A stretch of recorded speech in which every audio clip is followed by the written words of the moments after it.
When I opened my eyes again, I had changed my life's ambition. I did not force Lin Tingshan to marry me by claiming we had been intimate, nor did I swear to him that I would spend the rest of my life solely by his side, tending to the home and children. The National College Entrance Exam was reformed in 1980. He chose to serve his country by joining the military. As for me, I applied to the medical school at Tsinghua University. In my past life, I followed him into the cultural troupe, only to watch helplessly as he fell in love with someone else in the troupe. In this life, I only wish for him to pursue his own happiness. Let's go our separate ways and make a clean break. Later, when I had completed my studies and was dispatched on a rescue mission, as the regiment commander, his eyes bloodshot, he demanded of me, "Wen Qiansu, why did you break your promise? Are you really applying to Tsinghua or Peking University? Are you sure about this?" My classmate, who was taking the college entrance exam with me, snatched my application form in shock, her expression inscrutable. "Didn't you say you were just taking the exam for the heck of it, with no real intention of going to university? After all, your Lin Tingshan is still here. He's so handsome, joined the army at a young age. Who knows how many of the educated youth sent down to the countryside have their eyes on him? Aren't you afraid that if you leave, he'll run off with someone else?" In her agitation, her voice was so loud it drew the attention of quite a few people nearby, who stopped to watch. In this modest-sized village, everyone knows each other, so of course they're all aware of the situation between me and Lin Tingshan. Most importantly, they all know I've been chasing after Lin Tingshan since we were kids, and that I shamelessly managed to secure this marriage contract. No way. She's applying to Tsinghua and Peking University. Who'd believe that? Just the other day, I heard her threatening Lin Tingshan, saying he'd have to marry her if she couldn't get into the cultural troupe. What's she up to now? If you ask me, she's just throwing a tantrum over what happened the other day, trying to get Lin Tingshan's attention this way. No wonder nobody likes her. Lin Tingshan just exchanged a few words with Zhou Ji, and when Qiansu made a huge scene, what man could put up with that? With just a few words, the crowd erupted, due to past stereotypes. No one believed I would actually leave Lin Tingshan to study at Tsinghua or Peking University. Be honest with us. How long is this little act of yours going to last? Don't push it too far. If you don't want him, there's a whole line of people waiting for their chance. Someone seized the moment to voice their doubt. Frowning, I replied, "I'm not putting on an act. I was naive before and made a lot of mistakes. I know I was wrong now, and I'm willing to make amends. Don't I deserve a chance?" The moment I said that, everyone present stared at me as if I were an idiot. To make matters worse, they even reached out and felt my forehead. "No fever here. Have you lost your mind from anger? Wen Qiansu, don't tell me it wasn't you who was bragging all over the place about your intimacy, forcing Lin Tingshan to come and propose." At the mention of this, my fists clenched involuntarily, and my face flushed crimson. Of all the times to be reborn, why now? I only returned after the deed was done, when it was already too late for anything. The whole village knows by now that I was willing to ruin my own reputation just to marry Lin Tingshan. So now, no matter what I do, nobody believes me. You'll all find out in time. When no one would listen, I refused to explain, choosing to let the future prove me right. Even we can see right through that, let alone Lin Tingshan. Whatever. I can't be bothered arguing with you. I'm out of here. As the crowd dispersed, I resolutely handed in my application form and strode out. Given a second chance, I've come to appreciate the village scene all the more. It may lack the bustle of later times, but it's overflowing with warmth and community spirit. In just the short walk home, quite a few people called out my name and greeted me warmly. Among them, quite a few people teased me about being Lin Tingshan's future bride, but I sternly rebuffed each and every one of them. In this lifetime, since I've decided to have no ties to him, I should clear things up thoroughly and without delay. "What are you doing?" To my surprise, Lin Tingshan happened to be passing by. His handsome features tightened slightly, his eyes brimming with impatience. "Wen Qiansu, if this is about Aji, I thought I'd made myself perfectly clear. She came to see me that day about the cultural troops business. Nothing personal. Can't you be reasonable? Stop spreading rumors everywhere. I've already said I'll marry you, and I will. Go home, now. Stop making a scene out here." After scolding me, Lin Tingshan bowed to the onlooking neighbors. "My apologies for the trouble. She's just like this, can't tolerate anyone." When he speaks of Zhou Ji, his tone is tender, almost cloyingly sweet, but when the topic shifts to me, his voice turns stiff and cold. Anyone could see the blatant difference in how he treats us. They must have been destined from a past life. I only despise my own past blindness and foolishness for not seeing it until now. "Lin Tingshan, I didn't bring up your precious Aji. And I'm not spreading rumors, I'm just clarifying the situation between us. I will not marry you. This was the first time I had ever taken a stand in front of Lin Tingshan. Instead of being pleased, he grew even more impatient. Don't think I don't know what tricks you're playing, Wen Qiansu. Others might not see through you, but I do. You'd do anything to marry me, even going as far as stripping. His words cut off abruptly, my face pale. I trembled. Lin Tingshan blinked, a look of regret crossing his face. My apologies. Such an incident would have a devastating impact on a woman's reputation, so, to save face, Lin Tingshan had no choice but to marry me. Just like in a past life, he compromised with fate and married a dull woman like me, later, to stay by his side.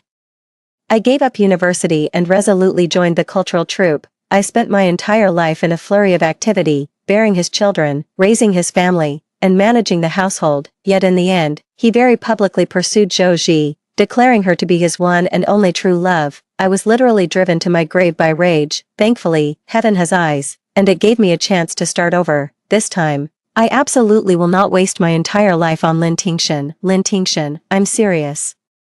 You're young and handsome, and you're in the military, you'll have no trouble finding a good match. As for me, I was immature before. You can scold me or even hit me if you want, and I'll clear up all those rumors myself. You don't have to marry me. From now on, let's go our separate ways and leave each other be.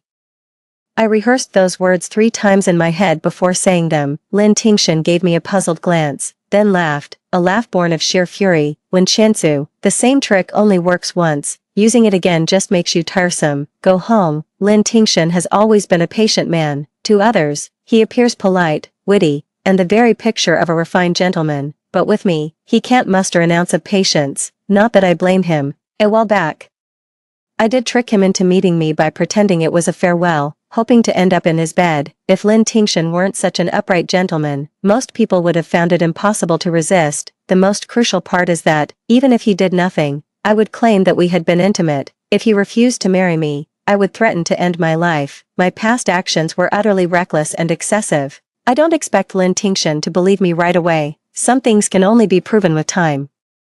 Once I'd made up my mind, I walked home with my head held high, meeting all the curious stares head-on. Lin Tingshan followed right behind me. His place wasn't far from mine, but we weren't exactly the kind of people who would walk home together. Lin Tingshan, the person behind me, showed no sign of leaving. I turned to face him. If you have something to say, just say it. What's the point of following me like this? Wasn't it you who said we're getting married?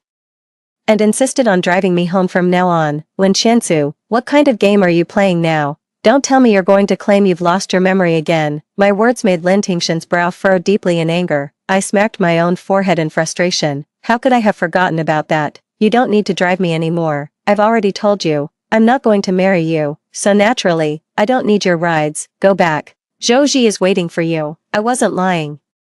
Lin Tingshan's house was just a few dozen meters away, and from my vantage point, I could clearly see Zhou Ji standing outside their door. They were madly in love in their past life. Now that I'm stepping aside, the star-crossed lovers should finally get their happy ending. Understanding the situation, I turned to leave. Lin Tingshan glanced toward his house and urgently grabbed my sleeve. What exactly are you trying to do, Wen Qiansu? I don't have time for your games, I'm busy.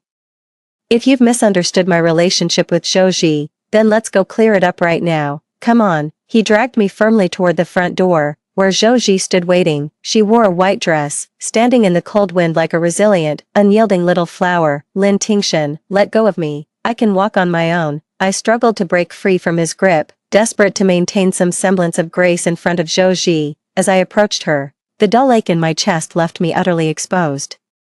The sadness still lingers, just as my heart still beats for Lin Tingshan whenever I see him again. Tingshan, what's going on with you two? Did Qiansu upset you again? She's young, don't take it to heart. When Zhou Ji saw me standing behind Lin Tingshan, she bit her lip tightly. Her unhappiness radiated so naturally that Lin Tingshan unconsciously let go of my hand. Ah Ji, Qiansu might have misunderstood our relationship.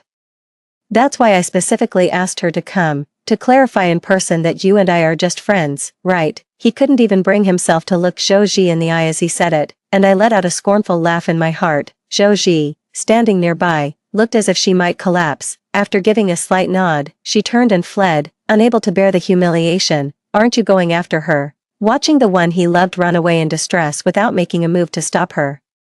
I couldn't help but speak up. Lin Tingshan's eyes were filled with smoldering anger as he asked me, "Are you satisfied now?" I wasn't satisfied. How could I tell him that in my past life, the suffering I endured was far more humiliating than this? Even on my deathbed, my only son refused to acknowledge me. He said, "You used dirty tricks to marry Dad, forcing him and Aunt Jo to live their whole lives as star-crossed lovers. Now that you're dying, it's all your just desserts, honestly. I'm ashamed to have come from your womb." That was the final straw that broke me. And at that moment, Lin Tingshan was standing outside the hospital room, holding his Zhou, with no time to spare for me. Just as he never had time to raise his own children, Lin Tingshan, I let out a long, slow breath, exhaling the suffocating memories. "I truly won't pressure you to get married anymore. If you like Zhou, go after her right now. I won't interfere in your affairs again. And I certainly won't target her deliberately. At the latest by tomorrow, I'll have someone from the family come and explain everything to you clearly." I thought that given a second chance, I would calmly let go of Lin Tingshan, but in reality, the overwhelming tide of affection kept drawing fresh tears from my eyes. I fled in a panic, back to the home in my memory that felt both familiar and strange. That year, my grandmother, who I depended on for everything, was still alive. Seeing my reddened eyes, she quickly put down her work and wiped my tears with her rough palm. "What's wrong? Who's been bullying my Chensu? Was it that boy from the Lin family? Tell me, and I'll go give him a piece of my mind." Grandma put on a fierce face, and I laughed through my tears. "No one's bullying me, Grandma. Don't you know your own granddaughter? Who could possibly bully me?" Seeing my grandmother after so long filled my heart with an irrepressible joy. It was the same in my past life. No matter what happened or how foolish my actions were, Grandma never blamed me. If it weren't for me, Grandma wouldn't have passed away so early. Overcome with rage, "Grandma, I don't want to marry Lin Tingshan. For my own happiness, and for Grandma's sake, I want to get this marriage arrangement settled as soon as possible." "Yes, yes, of course." Grandma kept saying yes, her hands waving with excitement. "I never liked that boy anyway. He's such a dull, quiet type, can't get a word out of him all day, and he's got no warmth or care for others. My precious Chensu is blessed with such good fortune. She shouldn't have to suffer by marrying into that family. Come on, I'll take you right now to call off the engagement." It was right in the middle of dinner time, and I thought about stopping Grandma, suggesting we go tomorrow instead, but she was a whirlwind of energy. Before I could even get a word out, she was already dragging me over to Lin Tingshan's house. "Wonderful news. Absolutely wonderful news." The voice reached us before the person did. "What wonderful news?" Lin Tingshan's parents came out to greet us, clearly against their will. They despised me. In my past life, no matter how long I had been married into this family, Lin Tingshan's mother would constantly make snide remarks, implying I was shameless and had no sense of decency. When you get right down to it, the things I did weren't what a normal, respectable girl would ever do. That's why they hated me so much. This is absolutely wonderful news. My Qiansu has finally come to her senses and decided not to marry your stone-faced son. Don't you all agree this is the best news ever, Mrs. Lin's forced smile froze on her face.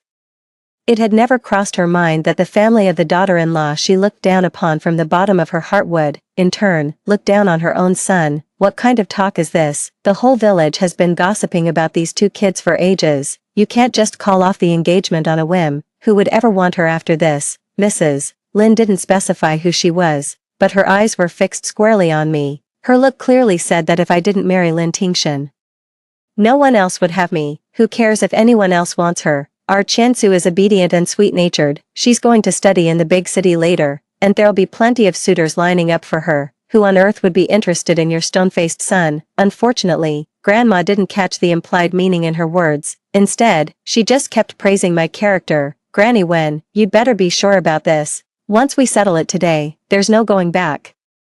Don't let anyone come crawling back to you later, begging and putting you through all that trouble again. Sensing that today's matter was indeed serious, Mrs. Lin said with a cold, sneering tone. In this village, it had always been her son who looked down on others. The idea of him being the one rejected was simply unthinkable. Mom, what are you all talking about? Is that Grandma and Wen Qiansu? Are they here for dinner? Just as Lin Tingshan came out of his room to eat, Grandma shot him a fierce glare. Who has the appetite for your family's food? I'm here today to call off the engagement. You're not good enough for my granddaughter. Grandma, the person beside me was exaggerating too much. I was just about to stop her when Lin Tingshan grabbed my wrist. Come with me. He radiated an aura that warned others to keep their distance. In a moment of thoughtlessness, I instinctively started to follow him, only to be yanked back by Grandma.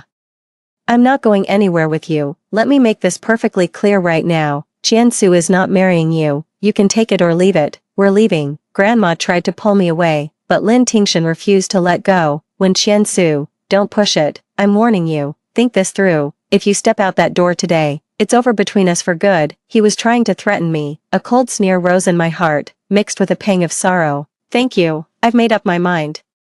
I shook off Lin Tingshan's hand and resolutely followed my grandmother away from the spot. The very next day, the Lin family made a big, noisy show of announcing that their past engagement with me was all a joke, and that Zhou Ji was now their chosen daughter-in-law. As if to prove the point, Lin Tingshan made a point of taking Zhou Ji out and about everywhere, especially when passing by my house. He stopped right there to fix Zhou Ji's hair and feed her a white rabbit creamy candy.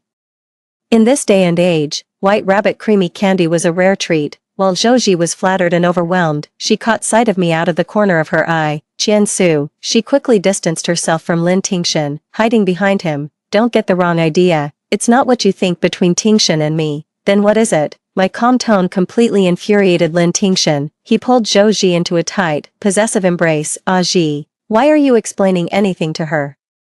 I have nothing to do with her anymore. You're my fiancé now. If it weren't for her, we'd be married already. You're just too kind-hearted. That's why she always takes advantage of you. With a haughty air, he finished speaking and dragged Zhou Ji away. I found the whole scene utterly childish. Shaking my head, I went home to pack my things. With the memories from my past life, I'm confident I can get into Tsinghua or Peking University, which made my grandmother very happy during this time. She prepared a lot of things for me, and the days just passed by one after another. Lin Tingshan and Zhou Ji grew more and more affectionate. Rumors often spread in the village that Lin Tingshan spent a fortune to pamper his young wife. He not only bought her the latest style of dresses but also furnished her family home with a brand new sewing machine. Every time this happens, I, his former fiancé, get dragged into the comparison. They say the difference between love and indifference is painfully clear. I tell myself it's all in the past, but a lifetime of feeling still overwhelms me with an ache I can't control. But I didn't make a scene, nor did I go to see Lin Tingshan again. Anyone with half a brain could see I was genuinely trying to let go. The day I received my university acceptance letter, firecrackers crackled throughout the village. Clutching the letter bearing my name, I was overcome with emotion. Tears of joy streaming down my face. My grandmother was up at the crack of dawn, rushing from house to house. She wanted to share the good news with everyone and prove that her granddaughter was second to none. When Qiansu, as I stood there, lost in thought with my luggage in hand, a figure stumbled out from a dark corner, reeking of alcohol. Are you really going to leave for college? Are you leaving me behind? He held me tightly, as if I would vanish the moment he let go. Lin Tingshan. What's gotten into you? I bit down hard on the wrist in front of me. Lin Tingshan cried out in pain, but he didn't let go. You've been chasing after me since we were kids. I thought I hated you. I really did, but when I heard you say you were going off to college and leaving me behind, I didn't feel a shred of happiness. When Qiansu, I know I was wrong. Please don't leave me. Okay, if that's not enough, you can hit me or yell at me. Everything with Zhou Ji these past few months. It was all just to get a rise out of you. Scorching tears fell on my neck. In a lifetime of knowing him, this was the first time I had ever seen Lin Tingshan cry for me, but I didn't soften. I mustered all my strength and pushed him out the door. Lin Tingshan, you should leave. If you don't want to get me into trouble, then go. Now, the expectations placed on women in this era are incredibly high. Lin Tingshan is now Zhou Ji's fiancé. If someone with ill intentions saw him drunk in my home, there's no telling what rumors would start. Qiansu, coming to his senses, Lin Tingshan stubbornly tried to rush forward and embrace me, even though Grandma never said it out loud. I often saw her sighing during this time. As a woman herself, she knew all too well that if I couldn't leave these mountains, I'd be buried here by their gossip and rumors. So, I couldn't let my already precarious reputation come crashing down. Lin Tingshan, you're drunk. You were the one who said you'd rather die than marry me. You were also the one who said I'm the person you despise most. You like Zhou Ji. I won't stand in your way, and I hope you'll stop causing me trouble. At those words, Lin Tingshan's foot froze mid-step. He was drunk, yet not drunk. Otherwise, how could his thoughts be so clear? You should leave. In a few days, I'll be gone too. The door closed, and I heard Lin Tingshan's muffled sobs. At this point, He had no choice, nor did he have the right to choose. 3 days later, I shouldered my pack and set off for Tsinghua University. Lin Tingshan came to see me off. He looked much more haggard, with Zhou Ji standing beside him. It was the same in my past life. They stood side by side, always together, and I, after a lifetime, can finally smile at them with true peace. I might not make it back for your wedding. Wishing you a lifetime of happiness together and a swift arrival of a beautiful baby. Zhou Ji's child is sure to be as sensible as she is and will love her dearly. After all, in our past life, even my son, who shared no blood with her, adored her. Thank you, Qian Su. Two voices called out at the same time. Zhou Ji looked in surprise at Lin Tingshan's outstretched hand, her lips trembling. I deftly sidestepped the gesture and waved to the crowd. No need to see me off, I'll be on my way.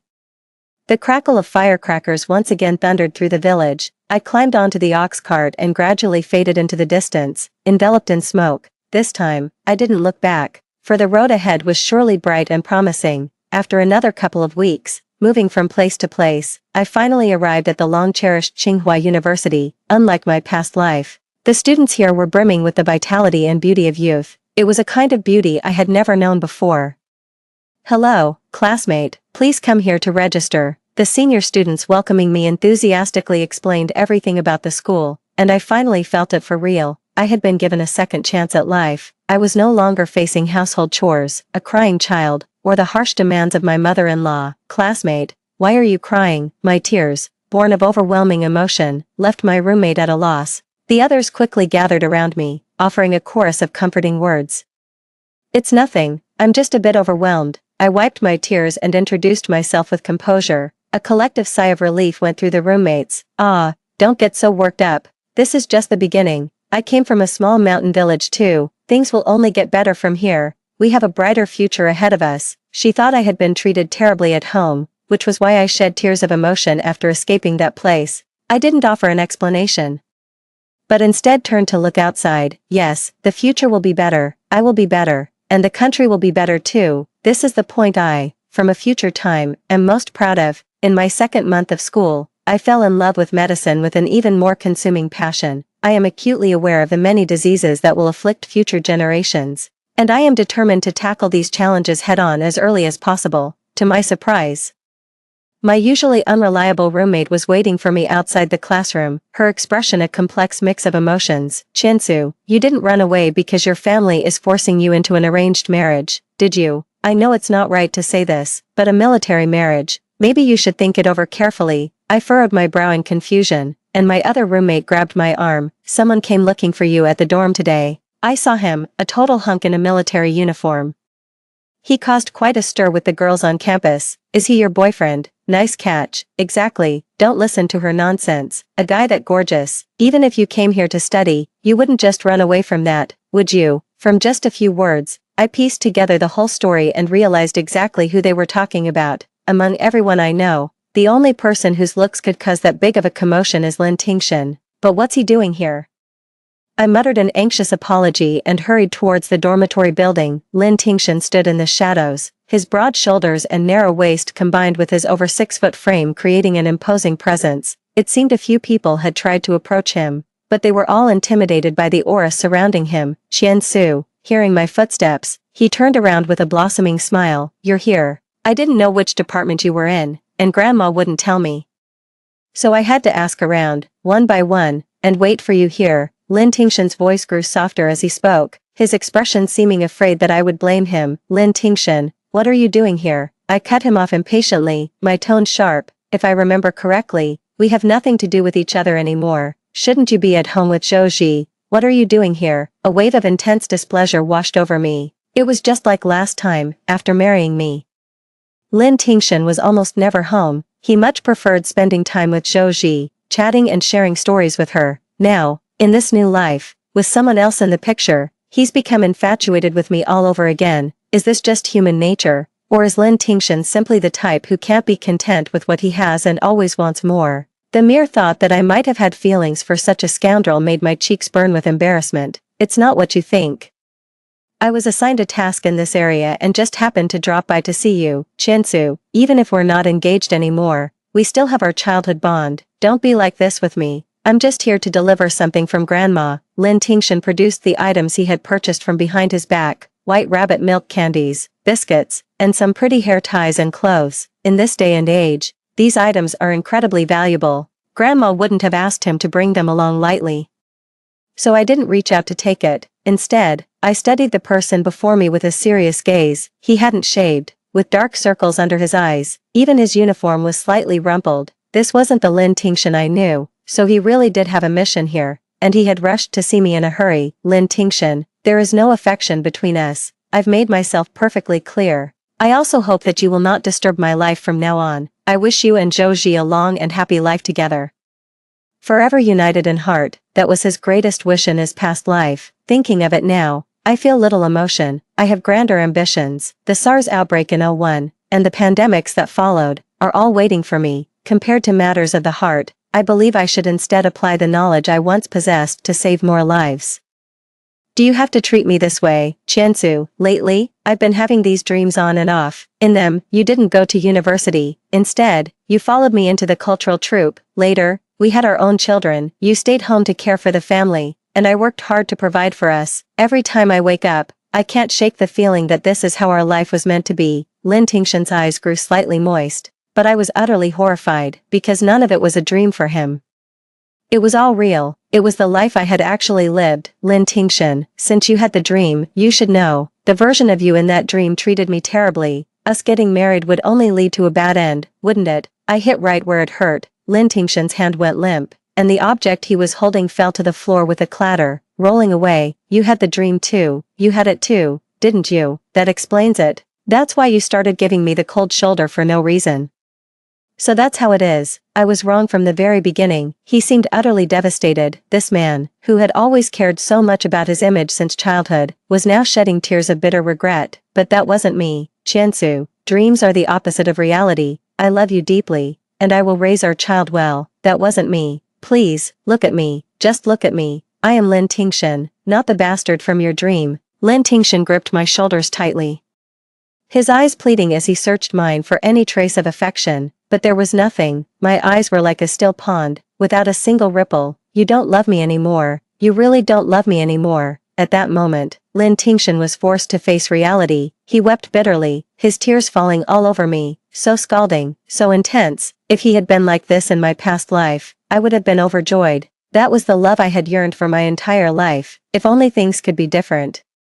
But one must always return to reality. Lin Tingshan is no exception. Go back, be well with Zhou Ji. Consider this my repayment of a lifetime's worth of fate between you. I didn't speak that final thought aloud. As Lin Tingshan lowered his gaze in defeat, I won't be with her. Qiansu, I wish you peace. With those final words, Lin Tingshan left, trembling. It was like a gust of wind, here one moment, gone the next. The onlookers, who had been watching the drama, chattered as they dispersed. And my roommate pulled me into a tight hug. When Qiansu, snap out of it. It's all over now. Your future is still ahead of you. Even though they didn't quite catch what I said, they comforted me with the most genuine hearts. This is what I lacked in my past life, friends and sincerity. Okay, I hugged the person in front of me back, choosing not to overthink it. In this lifetime, whether Lin Tingshan ends up with Zhou Ji or not, there is no chance for him and me anymore. In the blink of an eye. For years had passed. I graduated from Tsinghua University and received the university's medal. My roommates gathered together, laughing and chatting just like we did when we first met. No one spoke of the sadness of parting. We all quietly slipped away by unspoken agreement, just as we had quietly arrived. I don't know who will be living in this dormitory next year, but I do know that the spirit of medicine will be passed on. That is what makes us human. It is also the powerful conviction of our nation. By 1990, after several years on the job, I had risen from a novice to the position of department head and was hailed as a master physician. Dr. When, we've received an urgent dispatch. A team has sustained severe injuries during a mission and requires your immediate assistance. The nurse anxiously produced the transfer order, while I calmly packed my medical kit and selected a few familiar assistants. For me now, emergency calls are routine.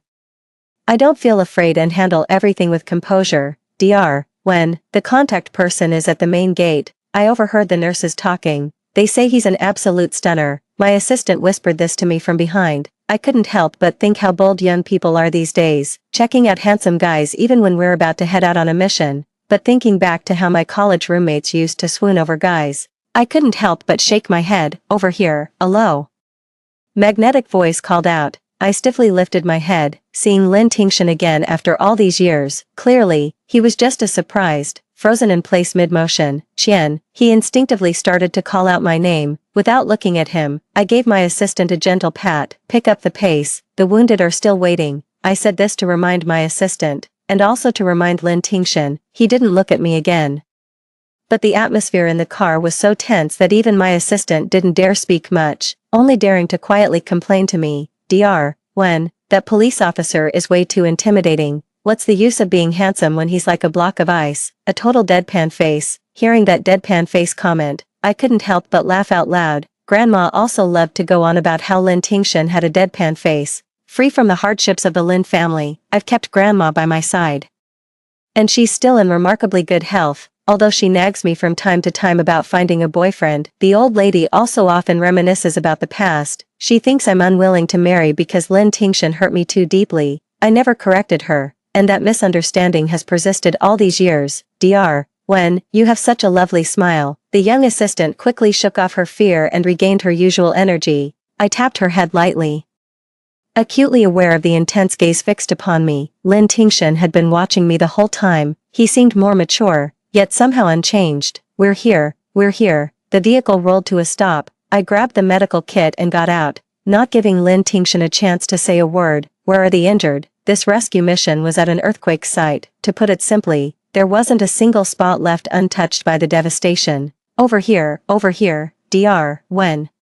A doctor has already given him preliminary treatment, but the patient has sustained a cardiac injury. We had no choice but to call for you. Someone was briefing me on this situation. I walked over quickly, and after a brief examination, I looked at Lin Tingshan. The patient is critical. The tube has pierced his heart. He can't be moved. We must operate immediately, but here, given the environment and other factors, I can't guarantee with absolute certainty that we can save him.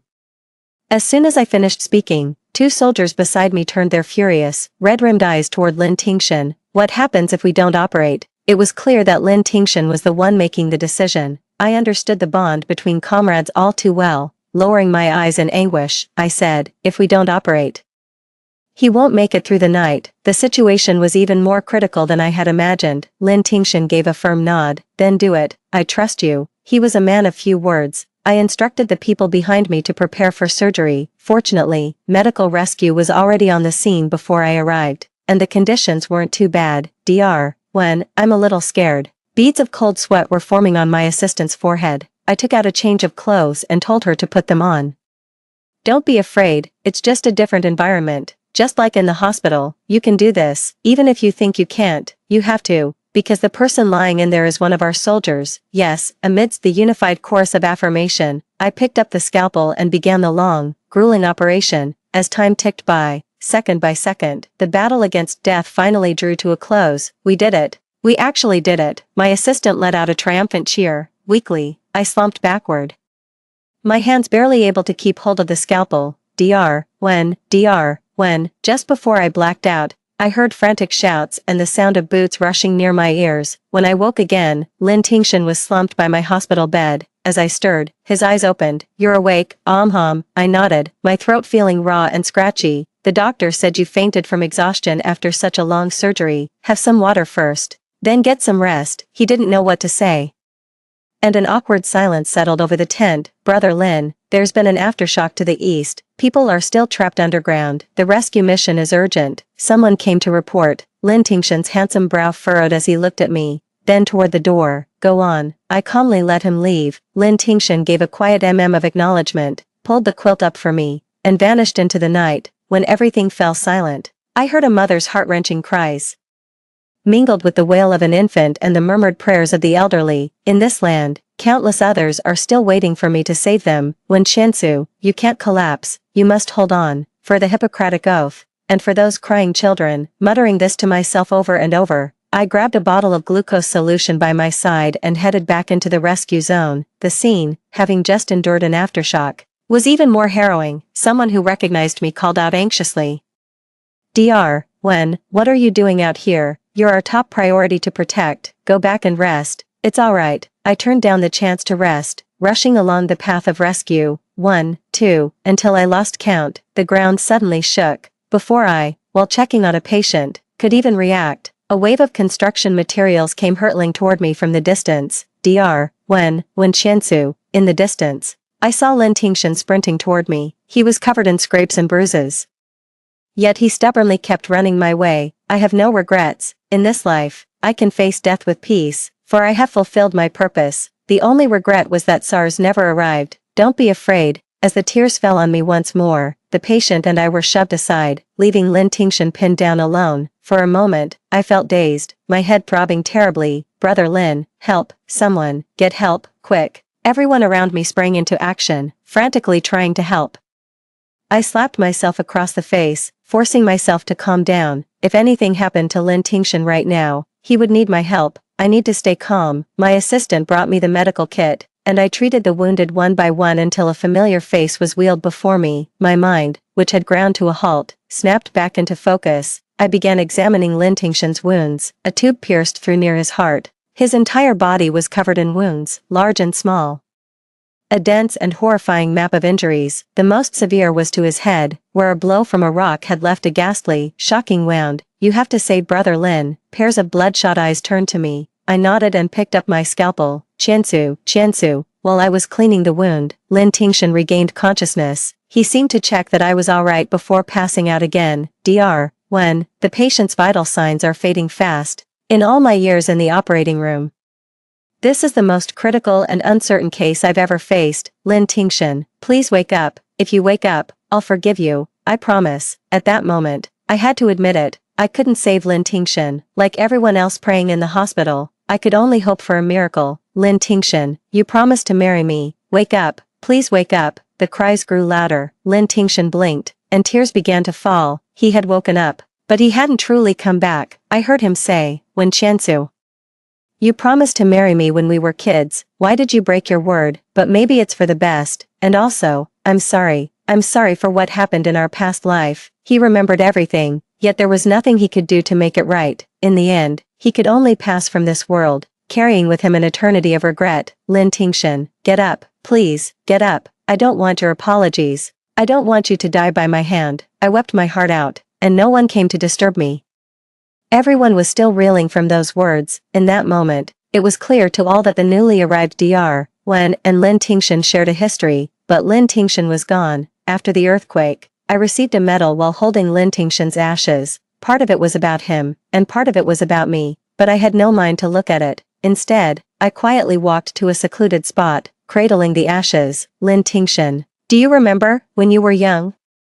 You said you wanted to find a place with mountains and water when you got old. What do you think of this spot? I picked it out especially for you. Lin Tingshan, I forgive you. Do you hear me? I forgive you. You weren't wrong, and neither was I. The mistake was the 2 lifetimes that stood between us. So you are him, and he is you. So in our next life, when we meet again, don't be so difficult. Many people attended Lin Tingshan's funeral that day, including Zhou Ji. She was very calm.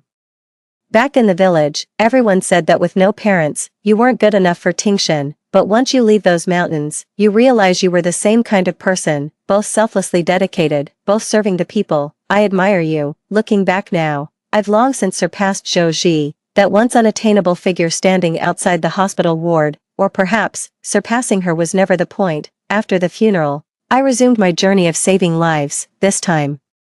Grandma didn't press me about getting married, she said. My granddaughter is destined for great things. Just like that young man from the Lin family, you are all meant for great things. Grandma won't stand in your way. I only hope you can save more patients and heal more families.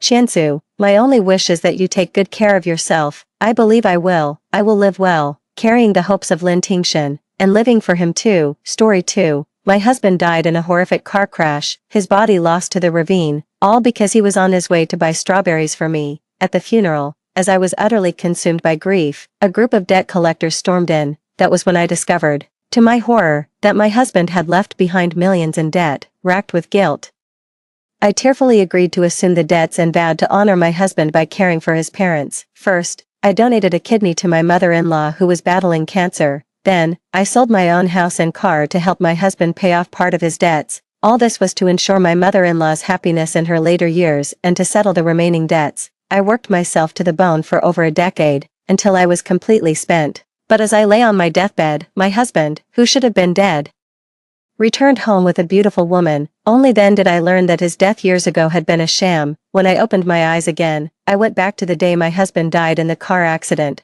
Honey, just wait at home, you'll have the freshest strawberries this afternoon. That's how much I love you. What other husband would do this? Strawberries are so expensive right now, a lot of expectant mothers can't even afford to indulge. My husband, Chen Zicheng, had his back to me as he put on his shoes and spoke. At his words, I whipped my head around to look in the nearby mirror. The reflection staring back was healthy and youthful, a far cry from the woman worn down for over a decade by creditors, my mother-in-law Fang Qingying, and my sister-in-law Chen Zihan. I took several deep breaths, finally accepting the incredible truth. I had been reborn. In my past life, Chen Zicheng had used the same excuse of buying me strawberries. He'd laid on a thick layer of emotional blackmail, going on about how good he was to me and how much he loved me. Back then, I was naive and foolishly moved by it all. I never got to eat those strawberries in the afternoon. Instead, I received a call from the traffic police. It turned out Chen Zicheng had been in a car accident. His vehicle lost control, plummeted off a cliff, and exploded, leaving no remains. After a search, the police only managed to recover a single little finger. At the funeral, a lawyer walked in. It was only then I learned I was Chen Zicheng's sole heir. Thinking of how good he had always been to me, I was utterly heartbroken, almost wishing I could have followed Chen Zicheng to the grave. But before I could do anything, a swarm of lenders stormed in demanding payment, and the total sum they claimed was over 10 million. While I was still reeling, Fang Qingying and Chen Zihan pointed their fingers at me during the funeral, shouting that if I hadn't insisted on eating those strawberries, Chen Zicheng wouldn't have died. They made me out to be the guilty one. Consumed by guilt, I agreed to repay Chen Zicheng's debts and silently vowed to honor his filial duties in his stead, so I sold my premarital assets to pay off some of the debt, only for Fang Qingying to be diagnosed with kidney failure, leaving a transplant as her only chance of survival. Part 2. After testing, I turned out to be a match. Driven by a sense of atonement, I went under the knife again and donated a kidney. The days that followed felt like a living nightmare. Crushed by debt, I could barely breathe. Fang Qingying and Chen Zihan didn't work, expecting me to support them, and they would frequently berate or even hit me. The moment I failed to meet their demands, they would break down in tears and accuse me. You're the one who got Zicheng killed, and now you want to drive us to our graves too. More than a decade passed in this manner. The debts were nearly cleared, but I was utterly spent, my life force drained, and I was nearing my end. I wasn't afraid of death. Instead, a faint smile touched my lips. At least when I crossed over, I could face Chen Zicheng with a clear conscience. But before I could draw my last breath, I saw Chen Zicheng walk through the door, his arm around a beautiful woman. They were holding hands with a child of about 10, seeing me clinging to life. The woman frowned at Chen Zicheng. Didn't you say you were dying? Why drag me back here before you're even dead? What a jinx. Chen Zicheng looked at me impatiently, then turned to Fang Qingying and Chen Zihan. What's going on here? Fang Qingying snorted coldly. She probably thinks she's something special. I specifically called you back to make her realize how stupid she's been all these years. Crushing someone's spirit is so much fun. I moved my parched lips, but no words came out.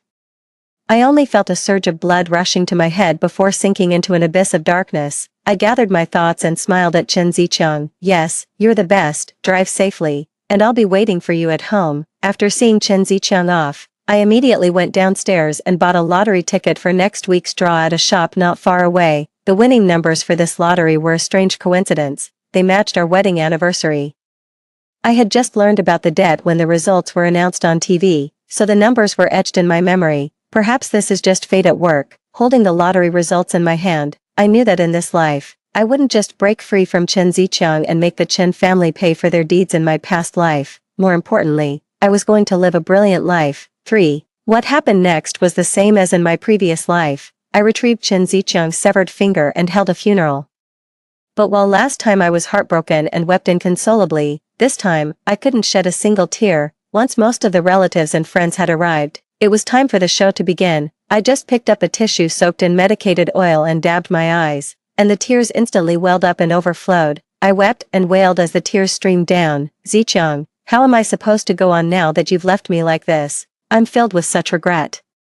I knew you were rushing back to see your mother because of her kidney failure, and yet I still let you drive alone. I should have gone with you. My relatives all chimed in. urging me not to be too upset, but I shook my head. No, it's all my fault. When Mom called to tell us about the illness, I should have gone with you. I shouldn't have stayed away just because Mom and my sister don't like me and are always criticizing me. The relatives exchanged uneasy glances, seemingly taken aback to learn what Fan Qingying and Chen Zihan were really like. What nonsense are you spouting? Chen Zihan's voice came from the doorway, and she wasn't alone. Fan Qingying was with her. Knowing that Chen Zicheng's death was staged, the two of them were particularly grief-stricken, coupled with Fan Qingying feeling unwell.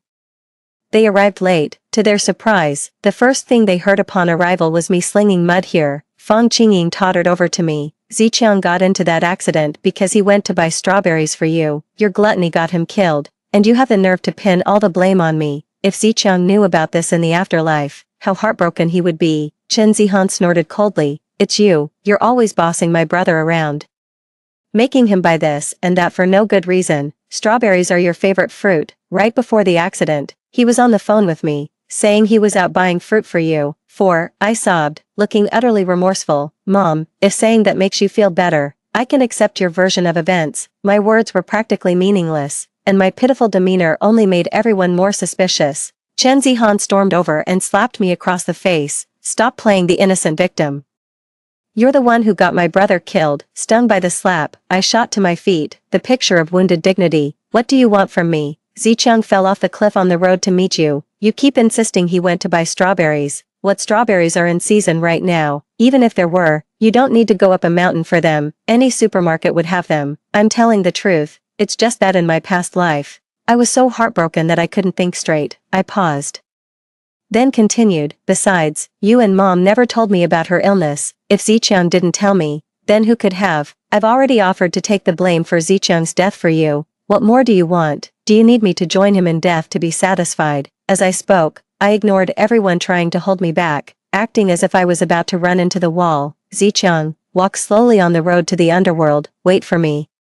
Fan Qingying and Chen Zihan certainly weren't about to let me run headfirst into a wall. After all, they were still counting on me to repay the money and, as a bonus, cover Fan Qingying's medical bills. The two of them were practically tearing their hair out with anxiety. In the end, Fan Qingying had no choice but to admit, yes, Zicheng got into the accident because he was coming to see me. The responsibility lies with me. Chen Zihan also said through gritted teeth, yes, it was our fault. All the relatives were pointing fingers and whispering about Fan Qingying and Chen Zihan, who didn't even dare to lift their heads. Only then did I finally settle down. Emotional blackmail. As if I don't know how to play that game. The funeral was only halfway through when a lawyer in a suit appeared, holding some documents and asking, excuse me, who is Qin Rulan? 5. Before I could even speak, Fan Qingying and Chen Zihan shouted loudly, over here, Qin Rulan is over here. They just couldn't wait, could they? After confirming my identity, the lawyer promptly produced Chen Zicheng's will. According to Mr. Chen Zicheng's will, all the deposits under his name are bequeathed to you. I looked down at the will in my hands. This paltry sum was downright embarrassing. My own premarital assets were far greater. I glanced toward the doorway, where a number of debt collectors had already gathered, waiting for me to sign so they could come after me for money.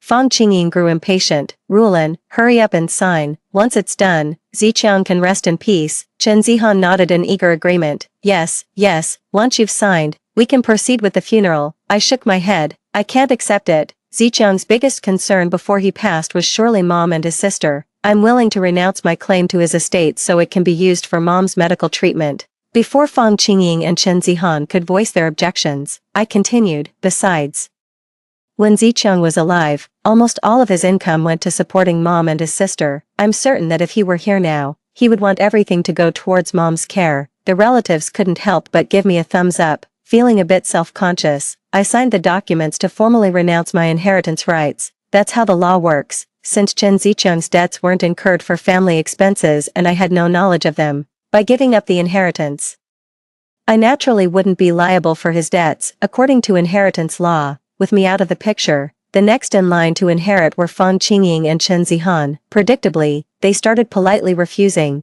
neither willing to accept it, but the creditors couldn't wait any longer. Without even waiting for the two to sign, they barged right in. Chen Zicheng owes so much money, you two are going to pay me back. 6. The two of them were completely surrounded by the creditors. Fang Qingying immediately pointed at me, make her pay it back, she has money, and a house, she's Chen Zicheng's wife. Looking utterly bewildered, I grabbed the lawyer's arm and asked, I've renounced the inheritance, do I still have to pay off the debts? The lawyer shook his head, no, you don't. I sighed, Mom, sis, was the reason you just had me sign those inheritance papers because you already knew about this debt? I thought you were being kind, but it turns out you're just. I didn't finish my sentence, but everyone already knew what I was going to say. Chen Zihan pushed the creditor aside and said to me haughtily, this was a joint debt to begin with, so of course you have to pay it back. Besides, my brother was. Chen Zihan trailed off. The line she was supposed to deliver was, besides, my brother Chen Zicheng died because of you, but after all the commotion I'd just caused, the cause of Chen Zicheng's death had long since changed to something else. The lawyer spoke up at the right moment. For a debt to be considered joint, it requires both signatures and must be for shared expenses. Looking at these IOUs, none of them have Ms. Qin's name on them. Chen Zihan looked as if she'd been struck by lightning. She threw herself at my feet, clutching my pant leg and sobbing, sis, Mom and I can't possibly come up with that much money to pay off the debt. Don't you have a house? Why don't you sell yours and pay off at least part of it first? The sheer audacity. I looked at her, puzzled. Little sister, don't you and Mom live in a house too? It's probably worth more than mine. Why not sell your own place? Fang Qingying hadn't heard clearly, only catching the part about selling her house. She immediately shrieked, don't you dare sell my house. Where would I live if you did? Do you expect me to end up on the streets? 7. No matter what the two of them said, the creditor remained completely unmoved, simply staring them down and demanding payment. They tried to copy me, talking about renouncing their inheritance rights. We don't want the inheritance, we're just like Qin Rulan. That's right, we had no knowledge of our brother's loans, we have no obligation to repay them. Unfortunately, it was useless. While making the funeral arrangements, I investigated and found out that many of Chen Zicheng's loans were guaranteed by Fang Qingying and Chen Zihan. In fact, they even took a significant cut from those loans. That's why, in my past life, they were so desperate to fake their deaths and emotionally blackmail me into repaying the debt, because if I don't repay the debt, they'll be the ones who have to. The Chen family played me for a fool, they sold me out. And I was still counting the money for them. Hearing their claims of ignorance, the creditors immediately produced screenshots and transaction records of Chen Zicheng's transfers to Fang Qingying and Chen Zihan. Their faces turned ashen. How could you possibly have gotten this evidence so quickly? Going through the proper channels would take forever. But if I were to help them, it'd be done in a heartbeat. I stood to the side, dabbing my eyes which were swollen from the medicated oil. Mom. Sis, how could you just let Zicheng take out those loans? I can't help you now. You'll have to pay that money back yourselves. A voice rang out from the crowd. Qin Rulan, you're truly vicious. No wonder Zicheng would rather keep a mistress and have a love child on the side than stay with you. Everyone turned to look, but they couldn't find the person who had spoken. What? Zicheng betrayed me. I couldn't handle the shock. My eyes rolled back, and I fainted on the spot. 8. By the time I came to, everything was already settled. With me, the idiot scapegoat, out of the picture, Fang Qingying and Chen Zihan were forced to sign and acknowledge the debts. They even considered asking relatives to persuade me, but after that comment about keeping a mistress at the funeral, everyone agreed it was best for me to stay out of this family's affairs. So not only did no one come to my defense, they even started piling on. A few days later, while I was tidying up at home, Chen Zihan knocked on my door. I didn't exactly give her a warm welcome, considering how viciously she had emotionally blackmailed me in my past life. Just like before, Chen Zihan walked right in, didn't even bother to take off her shoes, and plopped down on the sofa. You know Mom has kidney failure, she said. We've been kicked out. She's in the hospital now, and I have nowhere to go. I'm planning to stay here. I grunted in acknowledgement. Fine, anyway, I've already sold this place. The new owner will be here in a few days, and I have no idea if they'll let you stay. My timid demeanor must have made Chen Zihan think I'd reverted to being her old doormat. She snorted coldly. That's more like it. Let me tell you, Mom's kidney failure was already bad, and the stress of the funeral made it worse. You're a blood type match. If you have any conscience left, you should go get tested as a potential donor for her. I just started laughing. Chen Zihan looked at me, confused. What's so funny? I'm laughing at how naive you are. Your brother is having an affair, and you and your mother have made my life a living hell. What on earth makes you think I'd be willing to help you? Chen Zihan stared at me as if she'd seen a ghost. You're twisting the facts. I put a finger to my lips. Stop talking nonsense. It's perfectly clear who's twisting the facts, whether your brother went to buy strawberries for me or went up that mountain with the sole intention of falling to his death. I believe you and your mother know the truth. 9. Chen Zihan had no idea how to argue back, and she certainly didn't dare to offend me lightly. After all, she was still counting on me to have a change of heart and help them repay their debts. Even if I didn't pay up, she could just camp out at my place and have me wait on her hand and foot for everything. As for whether to donate a kidney to Fang Qingying, someone as selfish as her couldn't care less. Having figured all this out, she shot me a dirty look and went straight into the guest room. Once Chen Zihan was in the guest room, I stopped tidying up. The lottery results were out, and I was now a multimillionaire. I didn't need these little things anymore. I grabbed my bag, turned around, and walked out of the house. I blocked both Chen Zihan and Fang Qingying on everything. They didn't dare to make too big a scene. Terrified that someone might uncover the truth about Chen Zicheng's faked death, I cashed in the prize, bought a luxury villa, and moved right in. I was determined to make up for all the suffering from my past life, and I started living the high life in style. Fang Qingying and Chen Zihan, however, weren't so fortunate. According to the private investigator I hired, Fang Qingying's condition deteriorated rapidly. She's now in a coma, but with no money and Chen Zihan refusing to check her out. She's just lying there, wasting away in a hospital corridor. Chen Zihan was also evicted by the new landlord of my old house. She made a huge scene, nearly ending up at the police station. After a phone call filled with accusations and sobs, she finally left, seething with resentment. But I knew this was just the beginning. Even more troublesome matters were waiting for me down the line, as if in direct response to my thoughts. The housekeeper ushered in 3 visitors first thing that morning. It was Chen Zihan, a man dressed like a lawyer, and standing beside them, Chen Zicheng, back from the dead. A faint smile touched my lips. Chen Zicheng, you've finally shown up. All that effort I put into flaunting my wealth wasn't in vain. 10. The moment Chen Zicheng laid eyes on me, he dropped to his knees. He clung desperately to my leg, sobbing uncontrollably, a mess of tears and snot. I steadied my own voice and asked, Zicheng, but aren't you supposed to be dead? Chen Zicheng wiped his nose haphazardly on my silk dress. I'm sorry, honey, I was out of my mind to fake my own death. I regretted it almost immediately. I missed you so much. I had to come back. After saying that, Chen Zicheng tugged at Chen Zihan's skirt. She had been staring at the villa since she arrived and was jolted back to reality by the tug. Sis, my brother really does love you. Mom and I adore you too. Please, come back home. Besides, you're living in such a nice place now. Paying off my brother's debts must be a breeze for you, right? I nodded. Absolutely. A debt of 10 million is nothing to me now. Funny how things work out, isn't it? They say a man's fortune rises with a promotion, wealth, and a dead wife. Well, I got the dead husband and the wealth instead. All the good luck seems to have landed in my lap, but I won't be paying it back for you, because we have no legal relationship anymore. Upon hearing this, Chen Zicheng quickly stood up. Lawyer Liu, please explain it to my wife. Lawyer Liu cleared his throat. That's not correct, Ms. Qin. According to Article 51 of the Civil Code, the marriage of a person declared deceased is dissolved from the date the declaration takes effect. If the declaration of death is revoked, the marriage is automatically restored from the date of revocation. Therefore, Mr. Chen Zicheng's marriage to you has now been reinstated. I gasped in shock, my hand flying to my mouth. Chen Zicheng and Chen Zihan were absolutely delighted to see me squirm, but their faces fell the moment I spoke my next line. 11. Zicheng, it was only after you died that I discovered our supposedly perfect marriage was actually full of deceit and infidelity.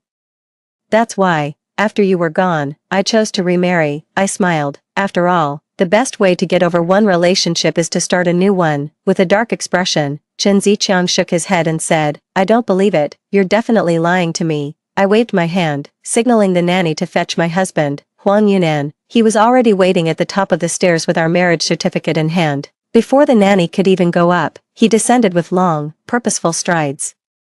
He presented the marriage certificate to Chen Zicheng like a prized treasure, then cheerfully shook his hand. Brother Cheng, it's truly a miracle that someone can come back from the dead. What a shame, though. Rulin and I are already married, so your previous marriage is null and void. Lawyer Liu nodded awkwardly. That's correct. If one party remarries, the previous marriage is legally terminated. Chen Zicheng and Chen Zihan were stunned. They had assumed that once they returned, a little begging on their part would soften my heart, and I'd obediently return the money. Even if I didn't repay it, as long as the marriage continued, they could still lord it over me and act like tyrants in my own home. But they never could have imagined that I would get remarried so quickly, Chen Zicheng said in a snide, sarcastic tone. I loved you so much. I gave you everything you wanted. How could you get married again before my body is even cold, before I could even speak? Huang Yunan looked as if he'd seen a ghost. What? Are you a ghost? Chen Zicheng was at a loss for words, but Chen Zihan gritted her teeth and spat out. You slut. You must have been cheating on him long ago to move on so seamlessly. She shot Huang Yunan an ingratiating look, smoothed her hair, and said, handsome, she's tricked you. She's only after your money. You should divorce her right away. 12. Huang Yunan waved his hand dismissively. You've got it wrong. This house isn't mine. It's Rulan's. What? How is that even possible? Chen Zicheng and Chen Zihan exclaimed in unison, seeing their stunned expressions. I couldn't help but let out a chuckle. That's right. After you died, I won the lottery. That's where the money came from. I sighed. It's just fate, I guess. If you hadn't made that foolish decision to fake your death, this life could have been yours. I could have easily paid off all your debts. I pointed to the Land Rover parked in the driveway.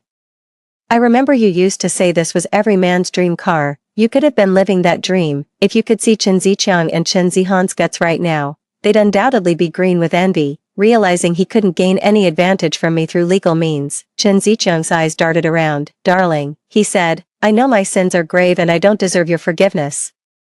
But we've known each other for 10 years and been married for 3. There must still be some affection between us. I'm not asking you to pay my debts. I'm just begging you to save my mother. After all, my mother is your mother too. The woman you've called mom for 3 years is on her deathbed. How can you be so heartless? I nodded. Quite heartless, actually. I've never forgotten what your mother told me. Don't think marrying into this family makes you a real Chen. Don't you dare act up around here. I'm not your birth mother, and I have no reason to indulge you. Chen Zicheng and Chen Zihan were about to say more, but I shushed them. Honestly, if you really want to be filial, you'd be better off spending more time caring for your dying mother right now, or hurry up and get tested for compatibility. Organ donations between relatives have a much higher success rate, you know. With that, I just smiled and had the housekeeper show them out. 13.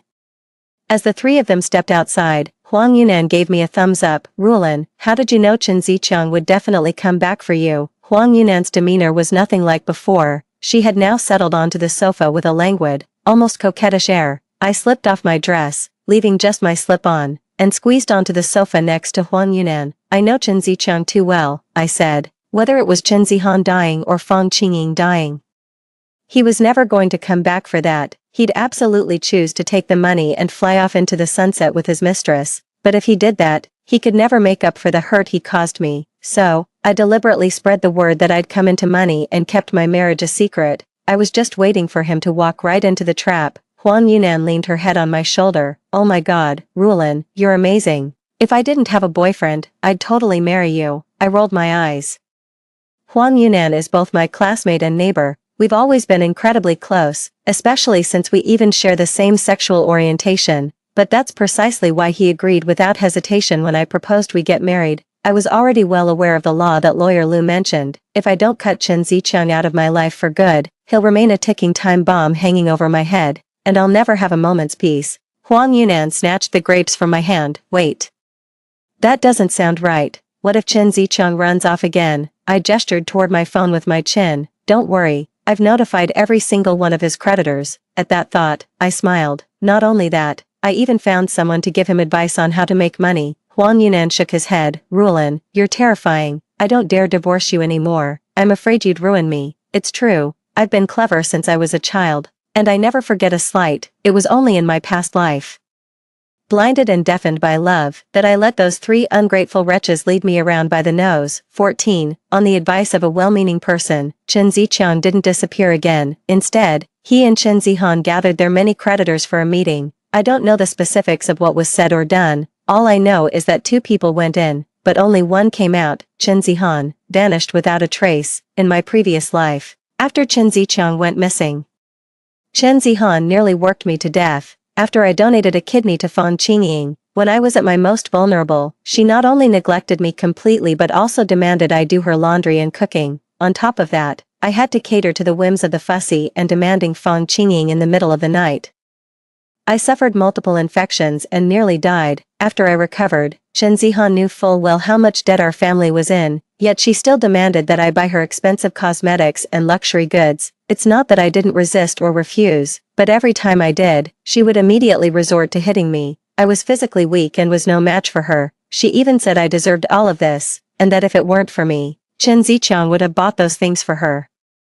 When I tried to get out of it by saying I had no money, Chen Zihan even suggested I go out and sell my body. You're good looking and young anyway, make some money while you can. Mom and I are counting on your money to get by. My hatred for Chen Zichang pales in comparison to what I feel for Fang Qingying and Chen Zihan. After all, his disappearance was sudden. The ones who truly tormented and hurt me have always been Fang Qingying and Chen Zihan. But as for Fang Qingying, without the kidney I donated, she's already on her last legs. I don't even need to lift a finger. So now, using Chen Zihan's own schemes against her, I have to say, it feels rather fitting. However, dealing with just Chen Zihan clearly will buy Chen Zichang much breathing room. Soon enough, the well-meaning person offered Chen Zichang another idea. 15. Just a few days later, I received an invitation from Chen Zichang. I certainly didn't want to go, but the message he left me was, "If you don't come, I'll ruin your reputation." It was out of fear that I finally went to meet him. Chen Zichang had arranged to meet me outdoors. The place was desolate, with nothing but a few shrubs around and hardly anyone in sight. He insisted I throw my bag far away and place my phone on a table. Only after he was satisfied that I had no recording devices on my person or in my shoes did he finally sit down. I frowned, looking at Chen Zichang with disdain. "What do you want with me?" Chen Zichang didn't say a word. Instead, he simply handed me some evidence and call recordings. My confusion turned to a look of growing dismay. Chen Zichang seemed to take great pleasure in this and couldn't help but burst into laughter. "Did you really think I was that stupid, that I couldn't come up with any plan? These so-called pieces of evidence are supposed to prove that I was fully aware of Chen Zichang's debt situation, including his faked death. They even suggest that my lottery ticket was purchased by him." I was trembling with rage. "These are all lies. I had no idea. Those recordings and chat logs aren't mine at all." Chen Zichang nodded. "Right, they're fake. The audio is AI generated. But if I post all this online and put my dying mother on a live stream, everyone will believe me, not you. After all, who would choose to believe a fickle woman who remarried before her husband was even dead? Once everyone believes me, I'll take you to court." With this whole mess being so public and your actions looking so suspicious, the worst the court will do is order you to split the debt and your lottery winnings with me. By then, you'll be broke, your reputation will be in tatters, and that handsome husband of yours will definitely divorce you. 16. I made a conscious effort to steady my emotions. "So, what do you want?" Seeing that I had taken the bait, Chen Zichang continued. 20 million. 10 million to pay off my debts, and the other 10 to live on. Listen, don't be so quick to say no. What I'm asking for isn't even that much. And if you had just given me the money in the first place, my sister never would have." "And then what?" I pressed him. Chen Zichang didn't answer directly. Instead, he said, "How do you think a woman makes money the fastest? But then, it's what she ought to do. As my sister, she should pay that price." I seemed stunned by him and fell silent for a moment. "I can give you the money, but it's all tied up in the bank. I can't get that much out right away. I can only give you 1 million for now." Chen Zichang hadn't expected it to be this easy. His tone became almost giddy. "You have to give me the rest within a month." I nodded in agreement but insisted he delete the evidence right in front of me. Chen Zichang scoffed. "What an idiot. How can I delete anything before I get the money? Pay up, and I'll take care of it." Still, I wasn't convinced. Seeing my hesitation, Chen Zichang took the initiative and drafted an agreement for me. He promised to delete everything and never contact me again once he received the payment. Holding the agreement, I finally felt at ease and transferred 1 million to Chen Zichang on the spot. After Chen Zichang left with the money, a man in a green ghillie suit crawled out from the bushes, grumbling. He took off the suit and handed me the action camera from his phone. "Rulin, I did all this for you. Now you owe me a proper shopping trip." I nodded and blew him a kiss. "But first, we need to go to the police station to file a report." 17. Playing the part of a woman who'd just been blackmailed, I went completely limp, practically draping myself over Huang Yunnan. He then made a dramatic plea to the officers, begging them to see that justice was served for me. He had a silver tongue and laid out the whole story clearly and concisely. I knew Chen Zichang was up to no good. So I followed my wife. As luck would have it, I managed to capture the entire blackmail attempt on video. The evidence was irrefutable. and the sum involved was staggering. The police immediately froze Chen Zicheng's bank account used for receiving the funds and swiftly took him into custody. When the police arrested him, he looked utterly bewildered. "I haven't broken any law," he protested. "I just owe some money. I'm just a deadbeat debtor, that's all."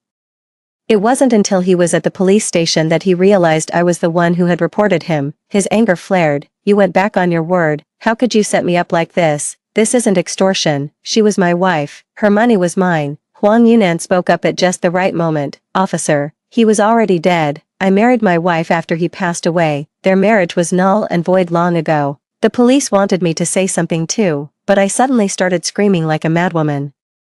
"Don't sell me. I don't want the money anymore. He's going to sell me to Africa to be I couldn't finish the sentence. The officers, however, smelled a major case. After their repeated attempts to calm me down, I reluctantly revealed that Chen Zihan had already been sold to Africa. "I didn't know originally," I said, but today he was being so evasive, I got scared. I hired a private investigator to look into it. And this is what they found, sobbing.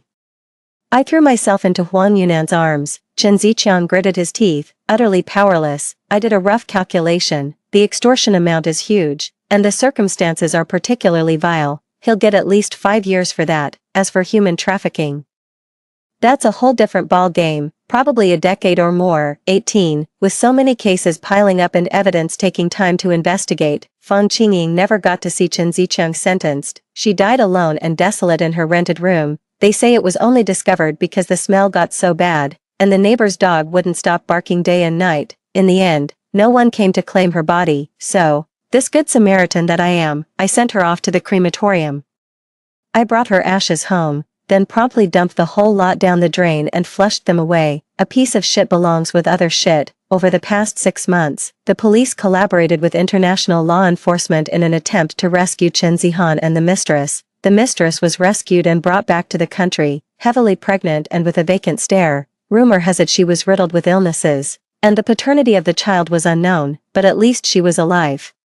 Chen Zihan wasn't so fortunate. It's said that not long after going abroad, her excessively volatile temper led to her being tortured to death. One wonders if, in her final moments, she cursed the brother she loved so much. Chen Zicheng was sentenced half a year later, but the situation was more severe than I had imagined. Not only had he disposed of Chen Zihan, but he had also gotten rid of his mistress on the side, consequently, with multiple charges combined. He was sentenced to 30 years in prison. Given his handsome, fair, and good-looking appearance, it goes without saying that life behind bars won't be easy for him, and that's without even mentioning how heinous his crimes were. 19. 2 more years passed. Having finally gotten my revenge and living in such blissful contentment, I decided, out of a strange sense of charity, to pay Chen Zicheng a visit. It had only been 2 years.